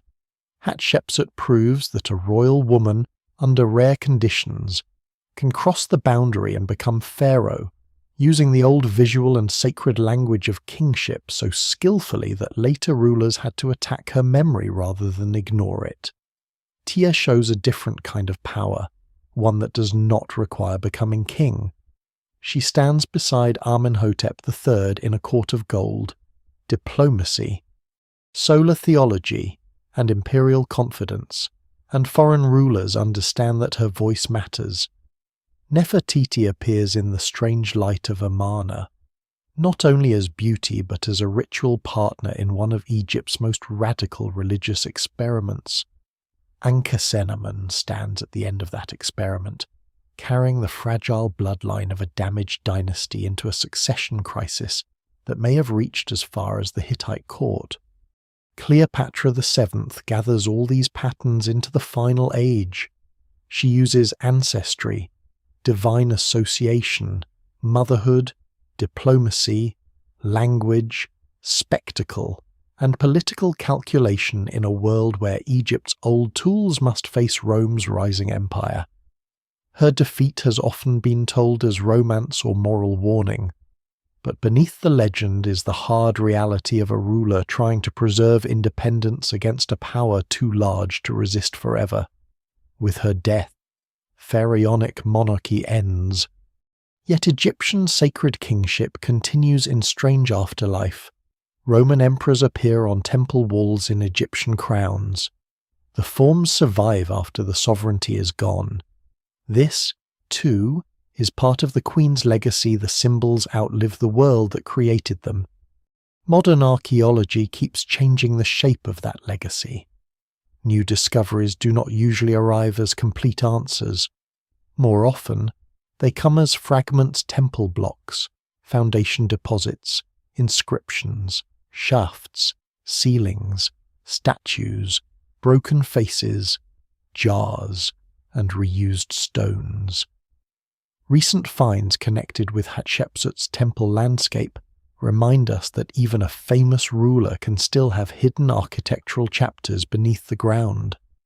Searches for Nefertiti's tomb continue to draw attention, but responsible history must keep hope separate from proof. The same is true for Cleopatra. New finds near sites connected with the Ptolemaic world may deepen the search, but they do not yet solve the location of her tomb.